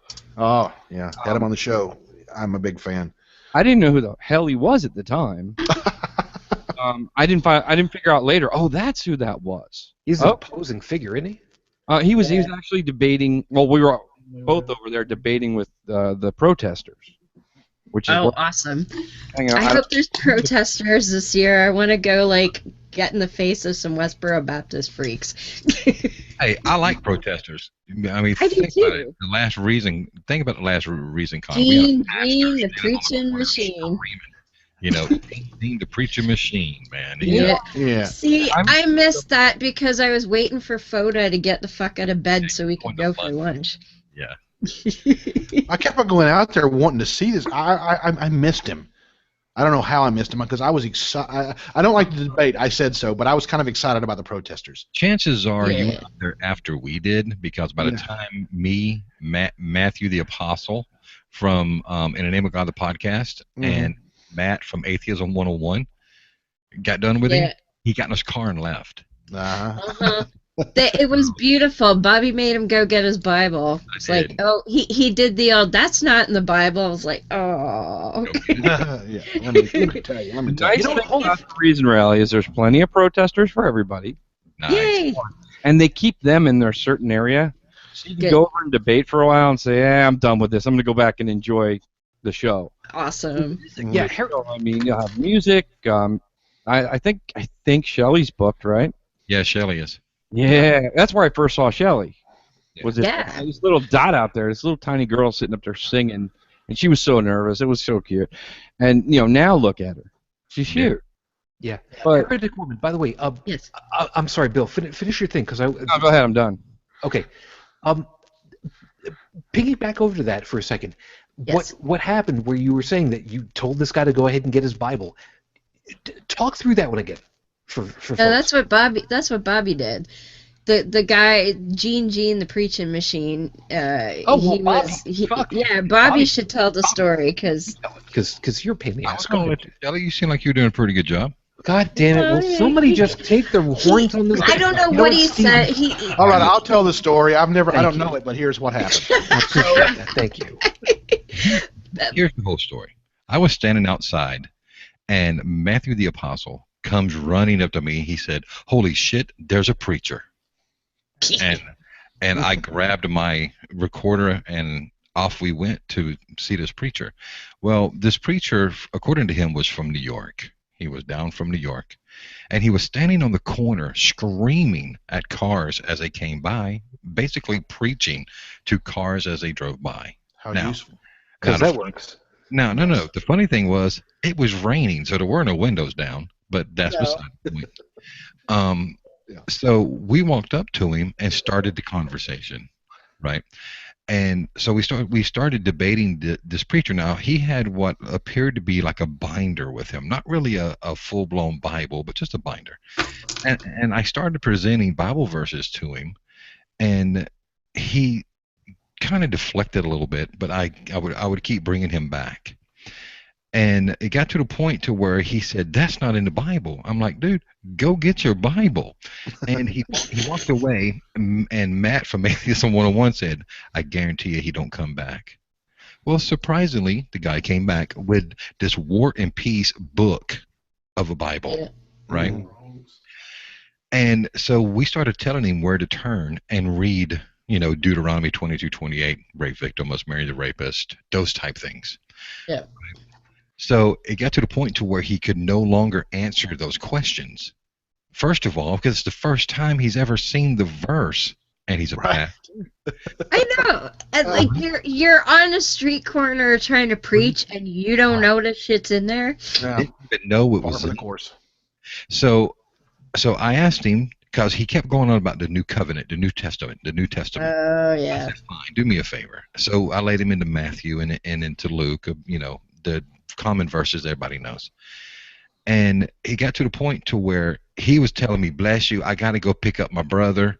I really need to get out of here." Anything he could do to leave. The dude ran to his car.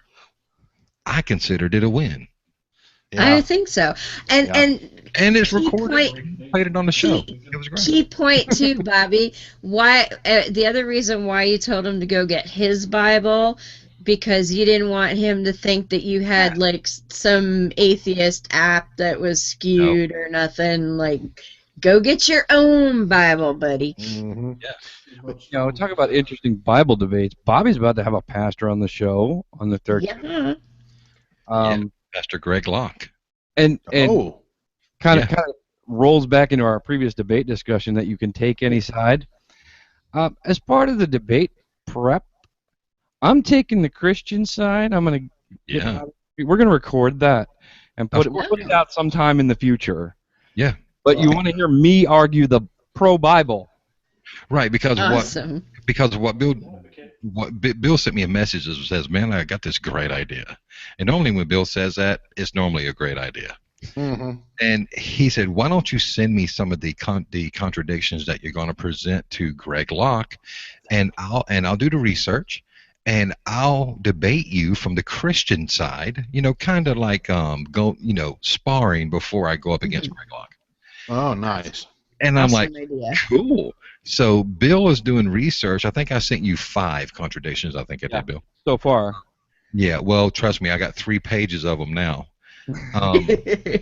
But I listened to him on Dogma Debate, and I was actually shocked at how open-minded he is about some things.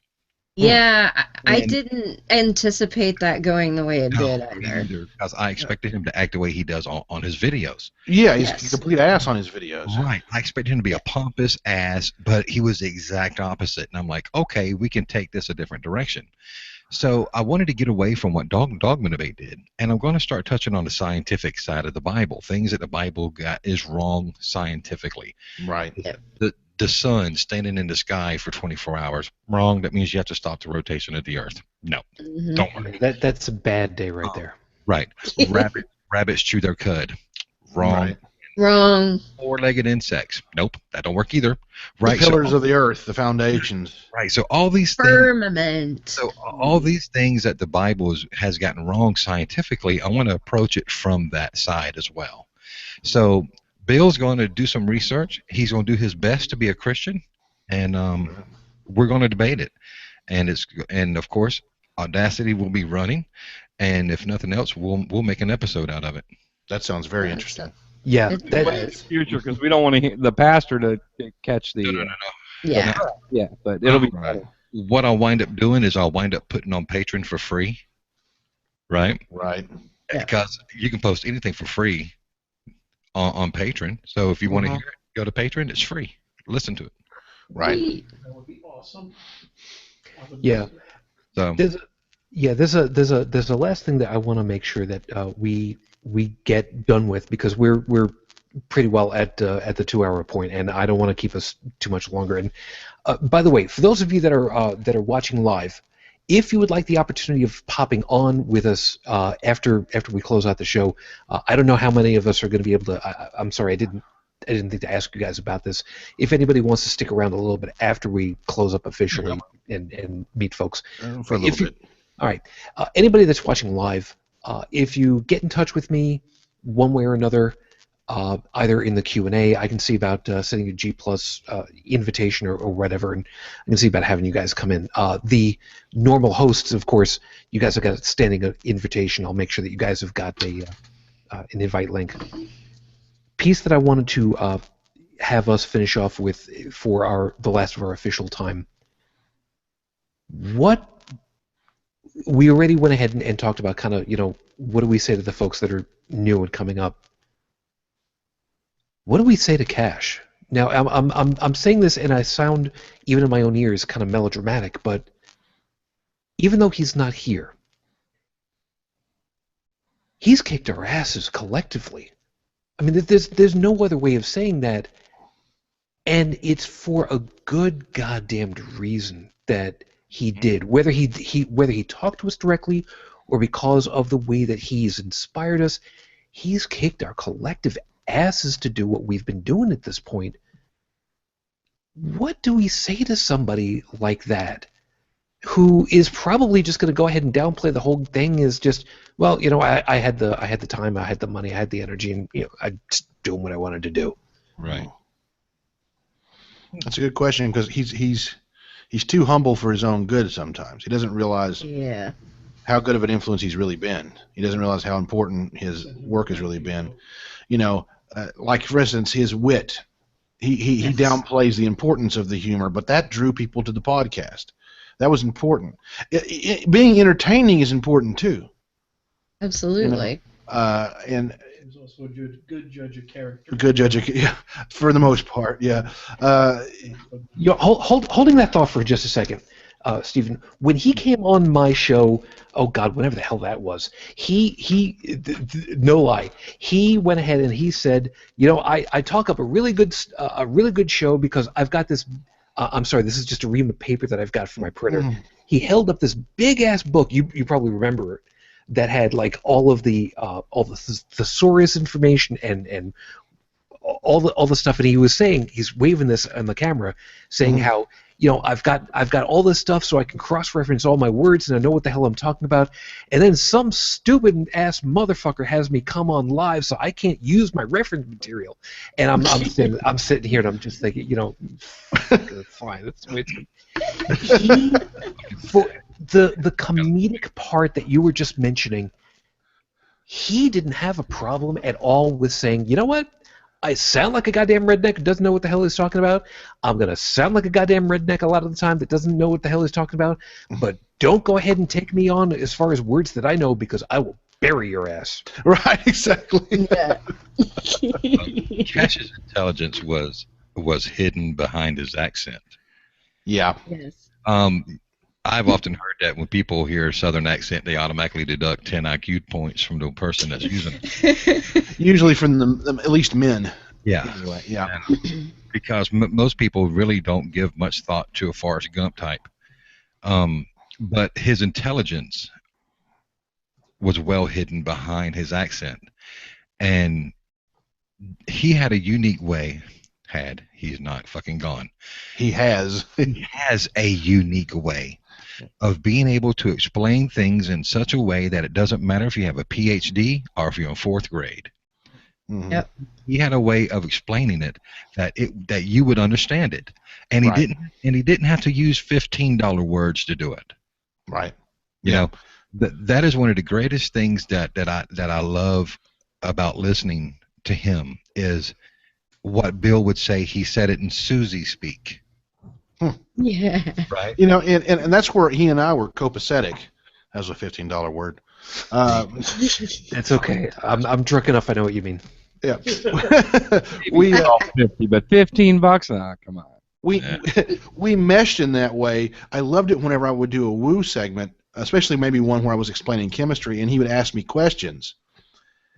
Yeah, You know, because he was learning along with us. right. Yes. And then it let us distill that down and filter it in a way that it was more digestible to the general public. And we worked off of each other that way really well. Absolutely. Beth said, "Cash rubbed the bottle and let the genies out." Yeah. Yeah. Well, I And- mean, And when the genies come out, they wasn't for him. no. Yeah, you know what? I never thought in a million years that I would be doing a fucking video podcast. Like, just no. Yeah.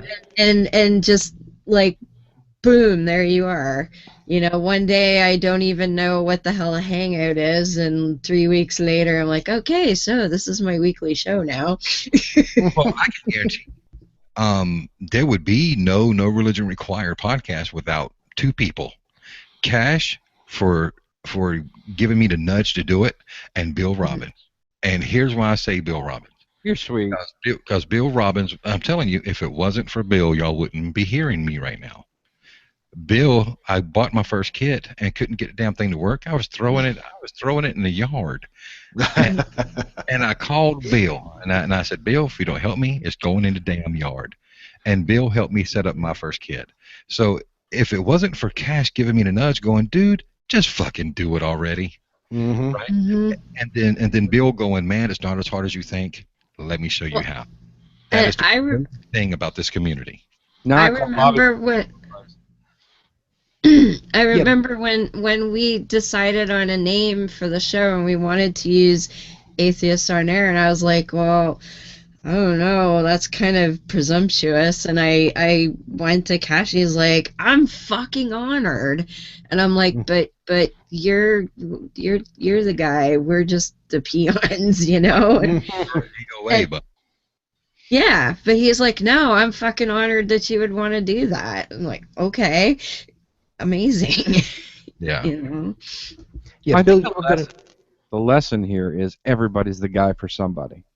Yeah. Mm-hmm. Everybody is that. Every show, you have people, I guarantee you, I don't care if you have 5 listeners or 5,000 or 5 million, there are people that like your show best because it reaches them best.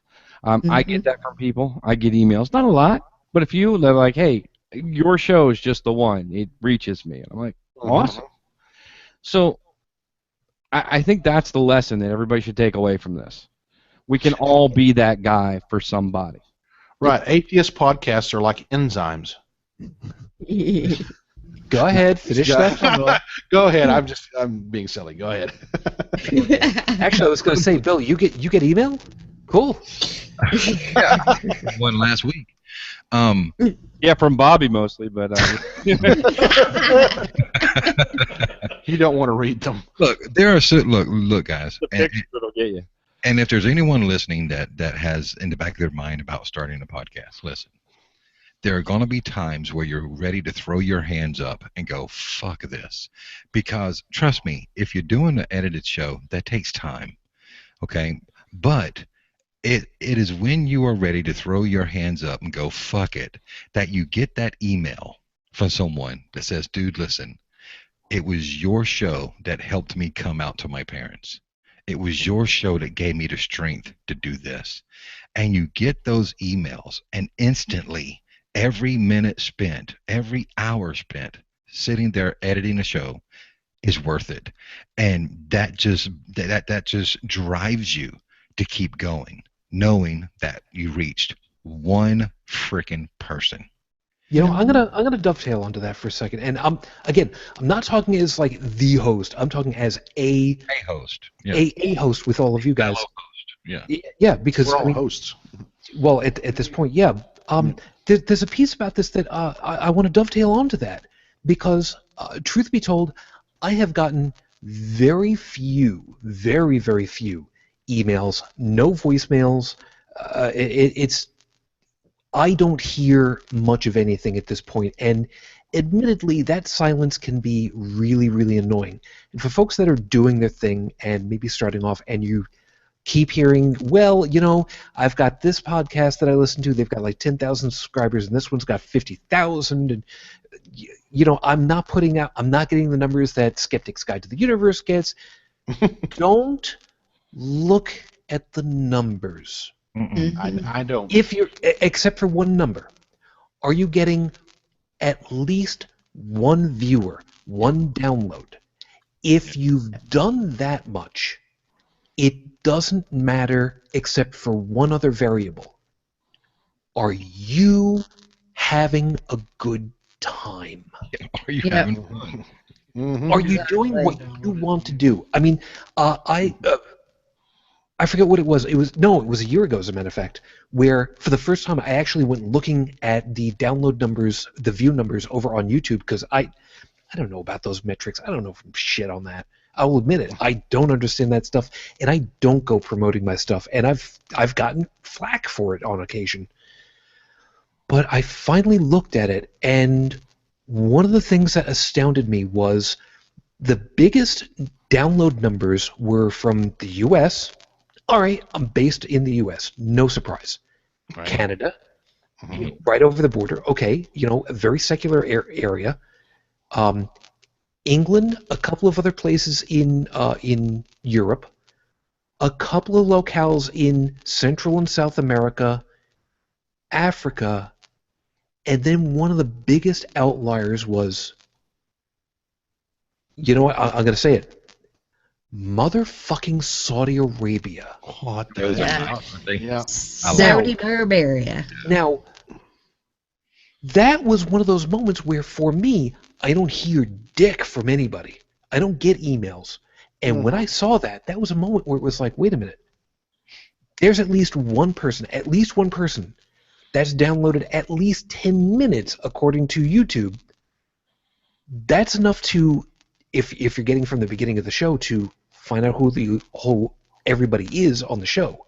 Maybe it's enough to get a segment of it. Maybe my 5-minute start. Who only knows what they're listening to or what they're getting out of it, but the point of it is there's at least one person. And like with that rant that Cash had, if there's even one person that you have helped, that you have influenced, that you have given a voice to, and that was Ashley that really kicked me here, that was on Atheists On Air, who was in Oklahoma. It's worth it. Don't get discouraged I'm not going to do the whole meme of what's been going around for Shia LaBeouf. Mhm. You're doing something that you enjoy, and somebody somewhere is going to find something that resonates with them. Cash didn't know that he was going to go ahead and influence the five of us, and who only knows how many others that we don't know about at this point, or Sure. that are going to come later. Shit. Who only knows if you're going to go ahead and do it? You're not going to know who you're going to influence. And you know what? Yep. How fucking cool is that? Oh, absolutely. And look, I tell people, okay, look, we are on the cusp of 1 million downloads, okay, since the show started. But celebrate your small victories, right? Look, when we hit 100 downloads, we partied. Like, holy shit, 100 people have listened to our damn show.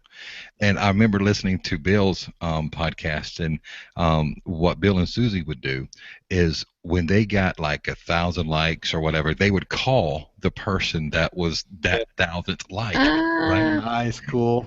And that was so cool to me. And and what they're doing is they're celebrating their victories, right? It was 100. Was it 100? Okay. It was 100 person we called. Celebrate those small victories. Okay. Look, it takes a long time to build a massive listener base. Yeah. It truly does. Okay. It takes time. So don't let the fact that you look at your numbers, if you're a type of person that looks, and you look at your numbers and you're only seeing 10, 15 people, look, that's 10 or 15 people that have enjoyed you enough that they're allowing you to share into that much time of their personal life. Whether it's 5 minutes or whether it's a 2-hour episode, they are sharing their life with you every single week. Yeah. Don't forget who you're talking to. Okay? Because if you forget who you're talking to, it's no longer fun. Yeah, and that's it. They'll know it. Worth doing. Don't waste your time. You know, I fell into that trap when we first started, checking the numbers and stuff. And I'll be honest with you, I haven't looked at my numbers in almost 2 years because I don't care anymore. I don't care how many people listen to the show. It's what I enjoy doing, and Susie likes doing it. She cares about the Facebook likes, but other than that, I really don't. You know what I care about? I care about the one person who sends me an email and says, you did this, and it meant something to me. I care about the person who comes up to me at ReasonCon and says, I listened to you. Can you give me some advice? I care about the one-on-one. Other than that, you know, it's nice to have raw numbers, but what do those numbers even mean to me? I prefer quality over quantity. Yeah. And people who send me messages on my Facebook fan page and send me emails and tell me that I've touched them in some way, that's quality to me. Yeah, absolutely it is. That means No, well, but guys, that's why we do what we do. That's why we're sitting here at 2:30 in the morning talking about this, because this is our passion, right? You don't start a podcast because you don't like to talk. And you don't start a podcast if you don't feel that you have something valid to say. The only difference is you agreed to share your thoughts with the world. Okay? And I mean that literally. Because like you, Susan, when I look at the countries, right, and I see 134 different countries, right, that our show goes out to, and I see Saudi Arabia, I saw Iraq. And I'm like, wait a minute, Iraq? You're kidding me. You know, and when you think about it being that far-reaching, it's very humbling. It's very, very humbling to go. Military personnel. Yeah. Look, I don't care who the hell it is. You know, but then they're getting a taste of home from you, and that's an awesome thing too. Yeah. You know, you were that comfortable voice. You know, it's a one touch of America that they got there with them when they're sitting there in all the damn sand. Yep. That's what it's all about, folks. Don't get discouraged. Stick with it. And I promise you, it'll be the most rewarding thing you've ever done. Yeah, and Bill knows that all too well. Also, two of the co-hosts are also ex-military on the show normally. Oh yeah. And being able to hear stuff like that, plus Dallin, when he was doing his podcast story, he got an email of encouragement and thanks from the guys while deployed on, I think it was either the USS George Washington or the Enterprise at the time, and he was like over the fucking moon because people were listening to it. Yeah. And it's those messages that keep you going every single week. Yeah. Mhm. Yep. And there are some times when you need it. I mean, that's the truth, guys. There's some times when you need that email. Yeah. Yep. It gets hard sometimes, man. It does. So It somebody does. email Shujin, will you? Somebody listening to Yeah, this, come on. email Shujin because we need some help. I don't really get any email either, but that's okay. I just bother people on Facebook and My email right now is broken. I got to figure out what's wrong with it. I'm not receiving emails from my fans at the web. that's not good. We get emails that go, Bobby, you could have argued that a little differently. Oh God, dude, Right. All right, I'll stop sending them. Look, I love constructive criticism. That's why I did so well in the military. I love constructive criticism, but let it be constructive criticism. Don't just tell me what I did wrong. Tell me how to change it. Right. Yep. Right. Yeah, there's that. Right. That's the word constructive there. Right. Yes. Man, look, you could argue this better. You didn't say, you should have said this and this and this and this. This is a better way to respond to this. I love those emails. Mhm. Right? But then you get those emails. Man, look, you just need to shut Ashley up. I'm tired of her laughing. I'm tired of this. Oh, let me tell. If I find out where that guy is, I'll kick him in the ass too. Both guys. Yeah. Well, it's like the people that write into cognitive dissonance and tell them that they're tired of their laughing. Exactly. I'm Oh. like, You want to listen to it, and it's like I said on the last episode. You don't want to listen to it, stop fucking downloading. exactly. Yeah. Stop listening. Go away. It isn't for Yeah. you. Find something that is. Yeah. Yeah. This is free entertainment. I'm paying money. I'm out some things. I'm out some money for this, and you're getting it for free. So just Right. shut up. Well, and it's the presumption that because you're putting yourself out there that you should do it in a way that person wants. It's like, no, I don't think so. You know? Yes. But I think the reason why is because they get so invested. Yep. Truly, they Yeah. get so invested, and I can understand that investment. You're sitting there, you listen to these guys. Now you feel that you've built a relationship with a show, Yes. Yeah. and they get very invested. And then all of a sudden you say something that hurts their feelings, or you say something that they don't agree with, or something that sparks something in them, right? They have to send that email. They have to, because they're invested. Yeah. Well, it's And I like I was understand talking earlier. They know you Sure. through your show, but what people don't realize is you don't know them. No. Yeah. Right. I get it, and I've had people Yeah. tell me this, that they feel like they're sitting in the bar room with me and Susie, just listening Yeah. to a conversation. Mhm. That's how I want you to feel. But you're not. I mean, you're not physically here. Well, Bobby's been physically here, but Oh, yeah. you've seen it. They're not around my table. I'm sorry. Look forward to the next freezing con so I can drink with them. I mean, I'm willing to take constructive criticism anytime. Sure. Complaints, though, see, that's the difference. Yeah. This isn't a constructive criticism that you've been getting about Ashley. That's just people complaining. Well, I don't Yeah. like this. Well, why do I care? Yeah. Yeah. I mean, I don't do the show for you. Exactly. Which is why I handled it the way I did in the last episode. Yep, Yeah. all kinds of Stop pissy. fucking listening. It was a little Exactly. cranky, Bobby. You know what? A little bit cranky. Yeah, a little bit. little bit. I still think you should have changed it to Bobby blows a gasket, but you know. No. Yeah, well, we talked about that. We talked about that after in the after show at the time, which was all kinds of great. All right, we gotta get everything all wrapped up over here. Let me give you guys a couple of moments to very quickly put whatever last second items that you guys want to put over here. I'll just put mine real quick so you guys have got an opportunity to kind of think about it. I have called this the unaffiliated affiliation because we have our own individual pieces, but we are a semi-adoptive family all unto each other along with Cash because of Cash. And if you go ahead and you get stuff started for yourself, whether it's a friendship, if it's an association, a business partnership, or like what we did, we started our own shows because we wanted to talk. It's okay to not feel like you're part of a group, but you're still going to be part of a group.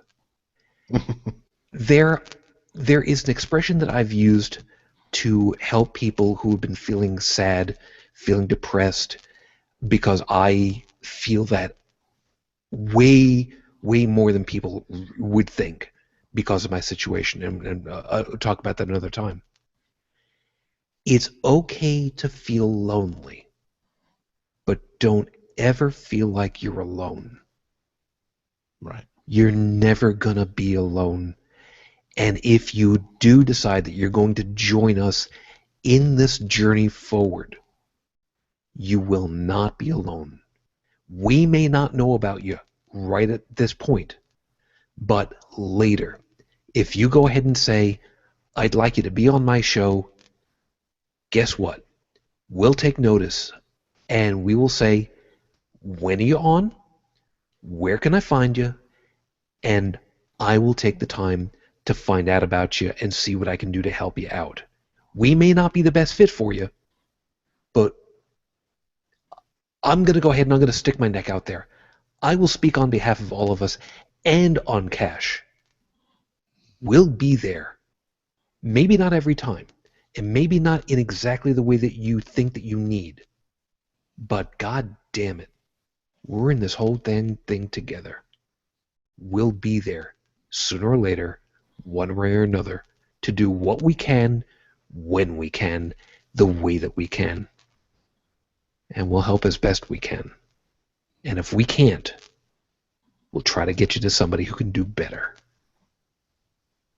Ramen. Well, Bobby, you opened up your big ass mouth. Go ahead. You get the next closing for yourself. Look, anyone who's listening thinking about starting a podcast or anything like that, the one thing that we pride ourselves on is the word family. I often say that you can't choose the family that you're born into, but you can choose those who you call family. And that is the thing that's most important to me, was that I now have found a family within the secular community that I never dreamed that I would have outside of my church. And I found a more loving, more open, more compassionate family in the secular community than I ever found in religion. And I realized that I would have never connected with these people if it wasn't for me sitting here with a microphone in my face. Okay? That's just the bottom line.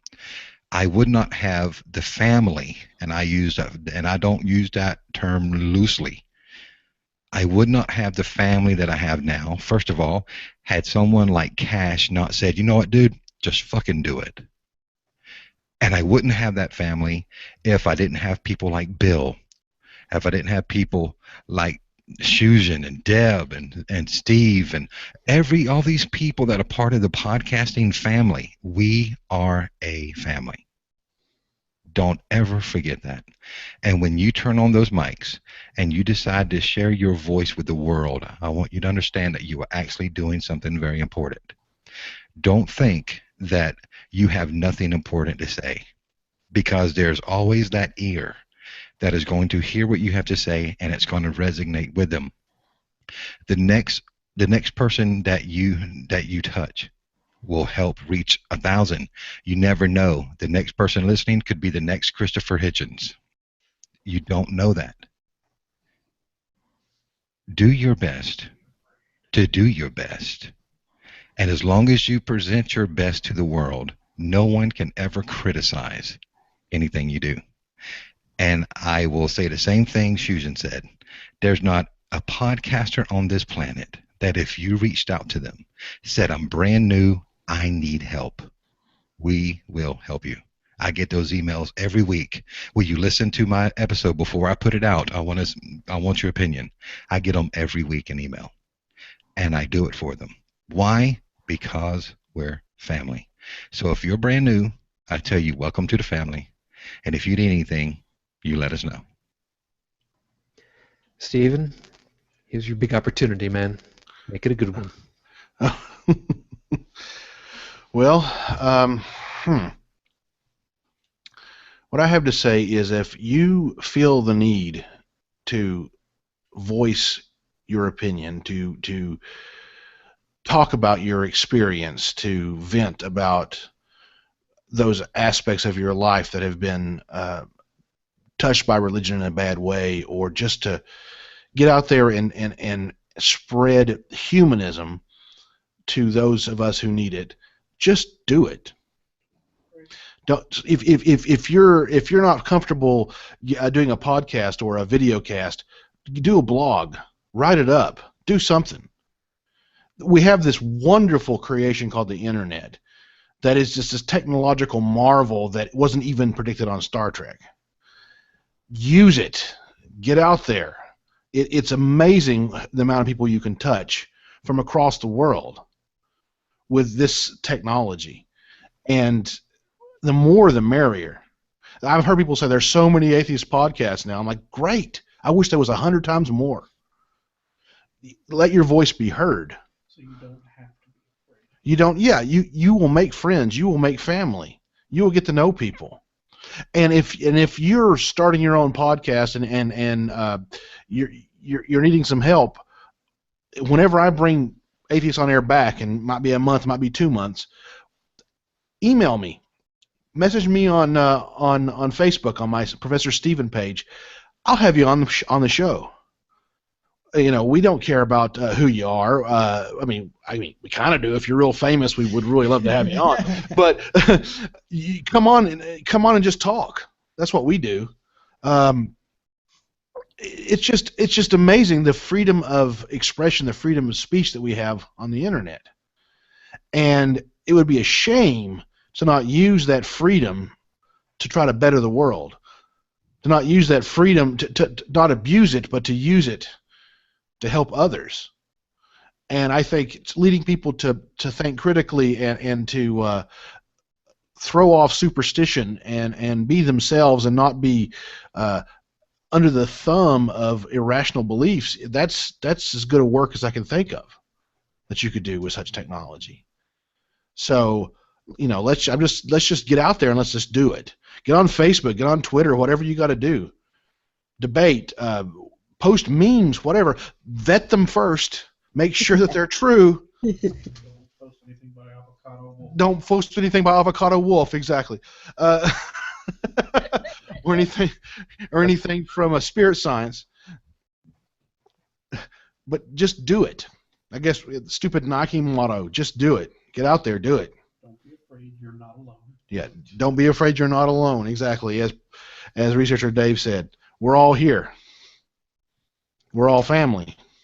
Yep. Be a part of the family. Yep. Bill, here's your big chance, man. I know you let me go after such these guys, and they hit a lot of the points, so I'm not like ticking off my list. Oh shit! Hey, God, no. To me, it's about the conversation. The conversation is important. We need to be having conversations. You should fact check yourself, but not to the point where you're afraid to be wrong. And you know, I don't care whether you're just posting on Twitter, Facebook, or whatever. It's okay to make a mistake. I've been called out on my show, and when that happens, I come back on the next show and say, hey, you know what? I was wrong about that. I made an error, and you know what? I learned something.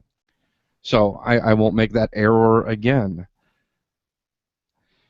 But these conversations are important. The issues we talk about are important. It's important that people critically think about things. It's important that they not just gullibility is not good. Look at our current election cycle. And we have one political party that is trying to derail a candidate that's taking over their party, and they're trying to do it factually. That I saw that in the debate the other night. There's Rubio and Cruz were going after Trump with facts about his past. Unfortunately, they've trained a certain group of their listener base to be gullible and not care what the facts are. And you see what you get? So yeah, it's important to be skeptical. It's important to think critically. It's important to share that with others. You know? And when you don't, I don't know, maybe when President Trump is sworn in, we'll all fucking understand that it's important to think critically. But so yeah, keep having the conversations. They're important. That's Yep. it. Yep. Okay. And Heretic Woman, you get to bat cleanup on this one. Well, they've said a lot of stuff, as Bill said, that I was thinking about, but I think it's important too not to ever think that the war is over. I mean, where I live, I don't have to put up with anywhere near close to the crap that you guys do. We don't have any lunatics running for office, thankfully. You know, I went years and years and years where being an atheist was just a non-issue. But you can't get complacent either, because even though there's nothing much for me to fight in my backyard, if I get complacent, the lunatics are going to start coming up here. And Beth and I have talked about that already, that some of the Dominionists are trying to push shit up here. Mm-hmm. And you just can't ever let it go and think, well, hey, it's all rosy here. You know, I don't have to get involved. If you've got that itch and you've got that desire to do something, like I kind of kick myself that I sat, you know, on my laurels as not anybody caring about being an atheist for, you know, over a decade, more, almost 2 decades, without doing anything of substance, where I could have been doing more. So I'm out here now and I'm doing whatever I can now. So, you know, don't ever think that, you know, the battle's over, because it's not, and it won't be for a very, very long time. I mean, certainly not in any of our lifetimes. You know, it took thousands of years for people to get to the point that they are with religion, and just now being comfortable with people saying, you know what, I'm not religious. I mean, for Bernie Sanders to come out and say, I don't really practice any religion, like, holy shit. You know, like, even here, we don't have any politicians. Well, I think we have one that's openly atheist. But I mean, a prime minister candidate to say, oh, I don't believe in anything, we can guess, but still, even here, nobody's going to say that. So we have a long way to go yet. And, you know, if you've got a voice and you got something to say, like Steven said, get on Facebook, get on Twitter. If you don't want to be on a podcast, then try something else that works for you. Do blog. You know, blogs are still a thing. You know, or Bobby started with a blog and then he ended up with a microphone in his face every week, you know? And you can go on. I've talked to people who are like, oh, well, I don't feel comfortable being on camera. Well, that's fine. There's podcasts that are basically radio. There's a way to do it, and your voice, as they say, will resonate with somebody somewhere. So, and even like our friend Donna in Australia, she just had started out with the recorder on her phone.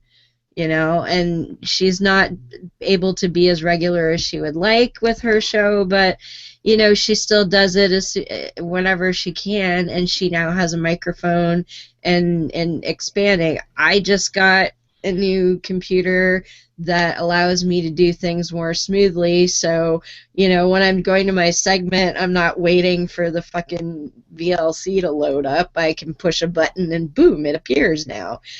But it took me almost a year to get to that point. So, you know, I started with a laptop camera on my sofa, or my couch, as everybody likes to say. You know, I started my show sitting on the couch with my laptop camera, you know, and now I have my lovely snowball that was given to me from Glory Hole Studios, you know. Yeah, I carried that thing all around the last night of ReasonCon, pissed out of my tree. I'm amazed it got home, actually. But there's a spot for everybody, and yeah, there's a lot of atheist podcasters out there. There needs to be a hell of a lot more, because we still operate in a little bit of a bubble, and we need to break the bubble and get in everybody's face. There, you know, you open a podcast catcher, there should be like 50 A's, atheist something, before anybody gets to see anything religious. That's the way I think, you know. Let's hope. Let's really, really hope. Rob Menace, right. As always, everybody, thank you so much for taking the time to be with us tonight. This has been a very unusual show, a very long show, and I understand that. So please understand that. That's what you get when you have 5 mouthpieces together.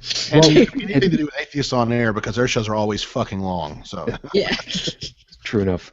But this was very special because we're the ones that started our shows individually.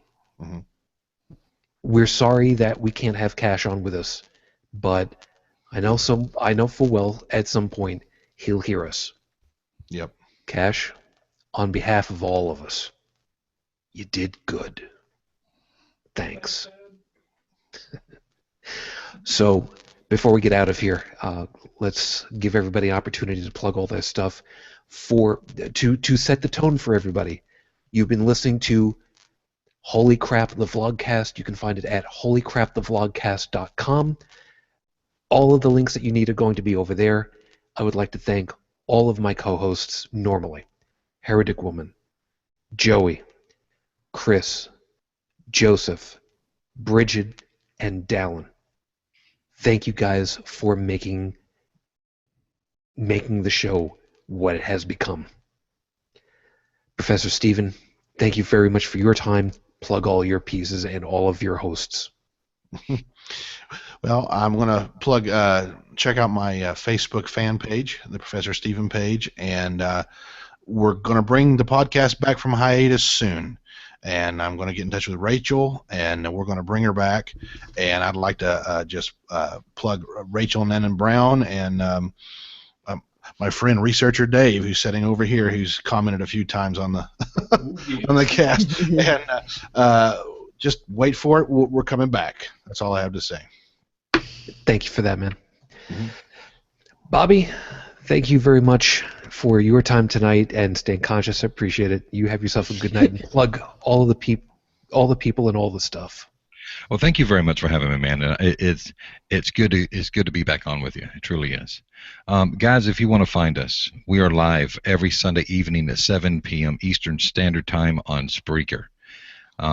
I do a show with Miss Ashley, the Prophet Jeremiah, and we added a brand new co-host, Miss Morgan Stringer, who is going to add even more to our wonderful program that we have. If you want to find us, you can find us at noreligionrequired.secularmediagroup.com and on Facebook, on Twitter.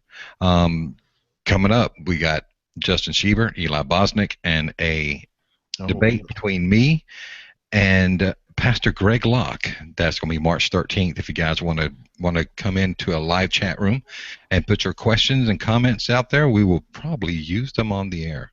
So, Shu, thank you very much. Cash, I know you're going to hear this, brother. Remember, we love you and we appreciate everything that you've done for us.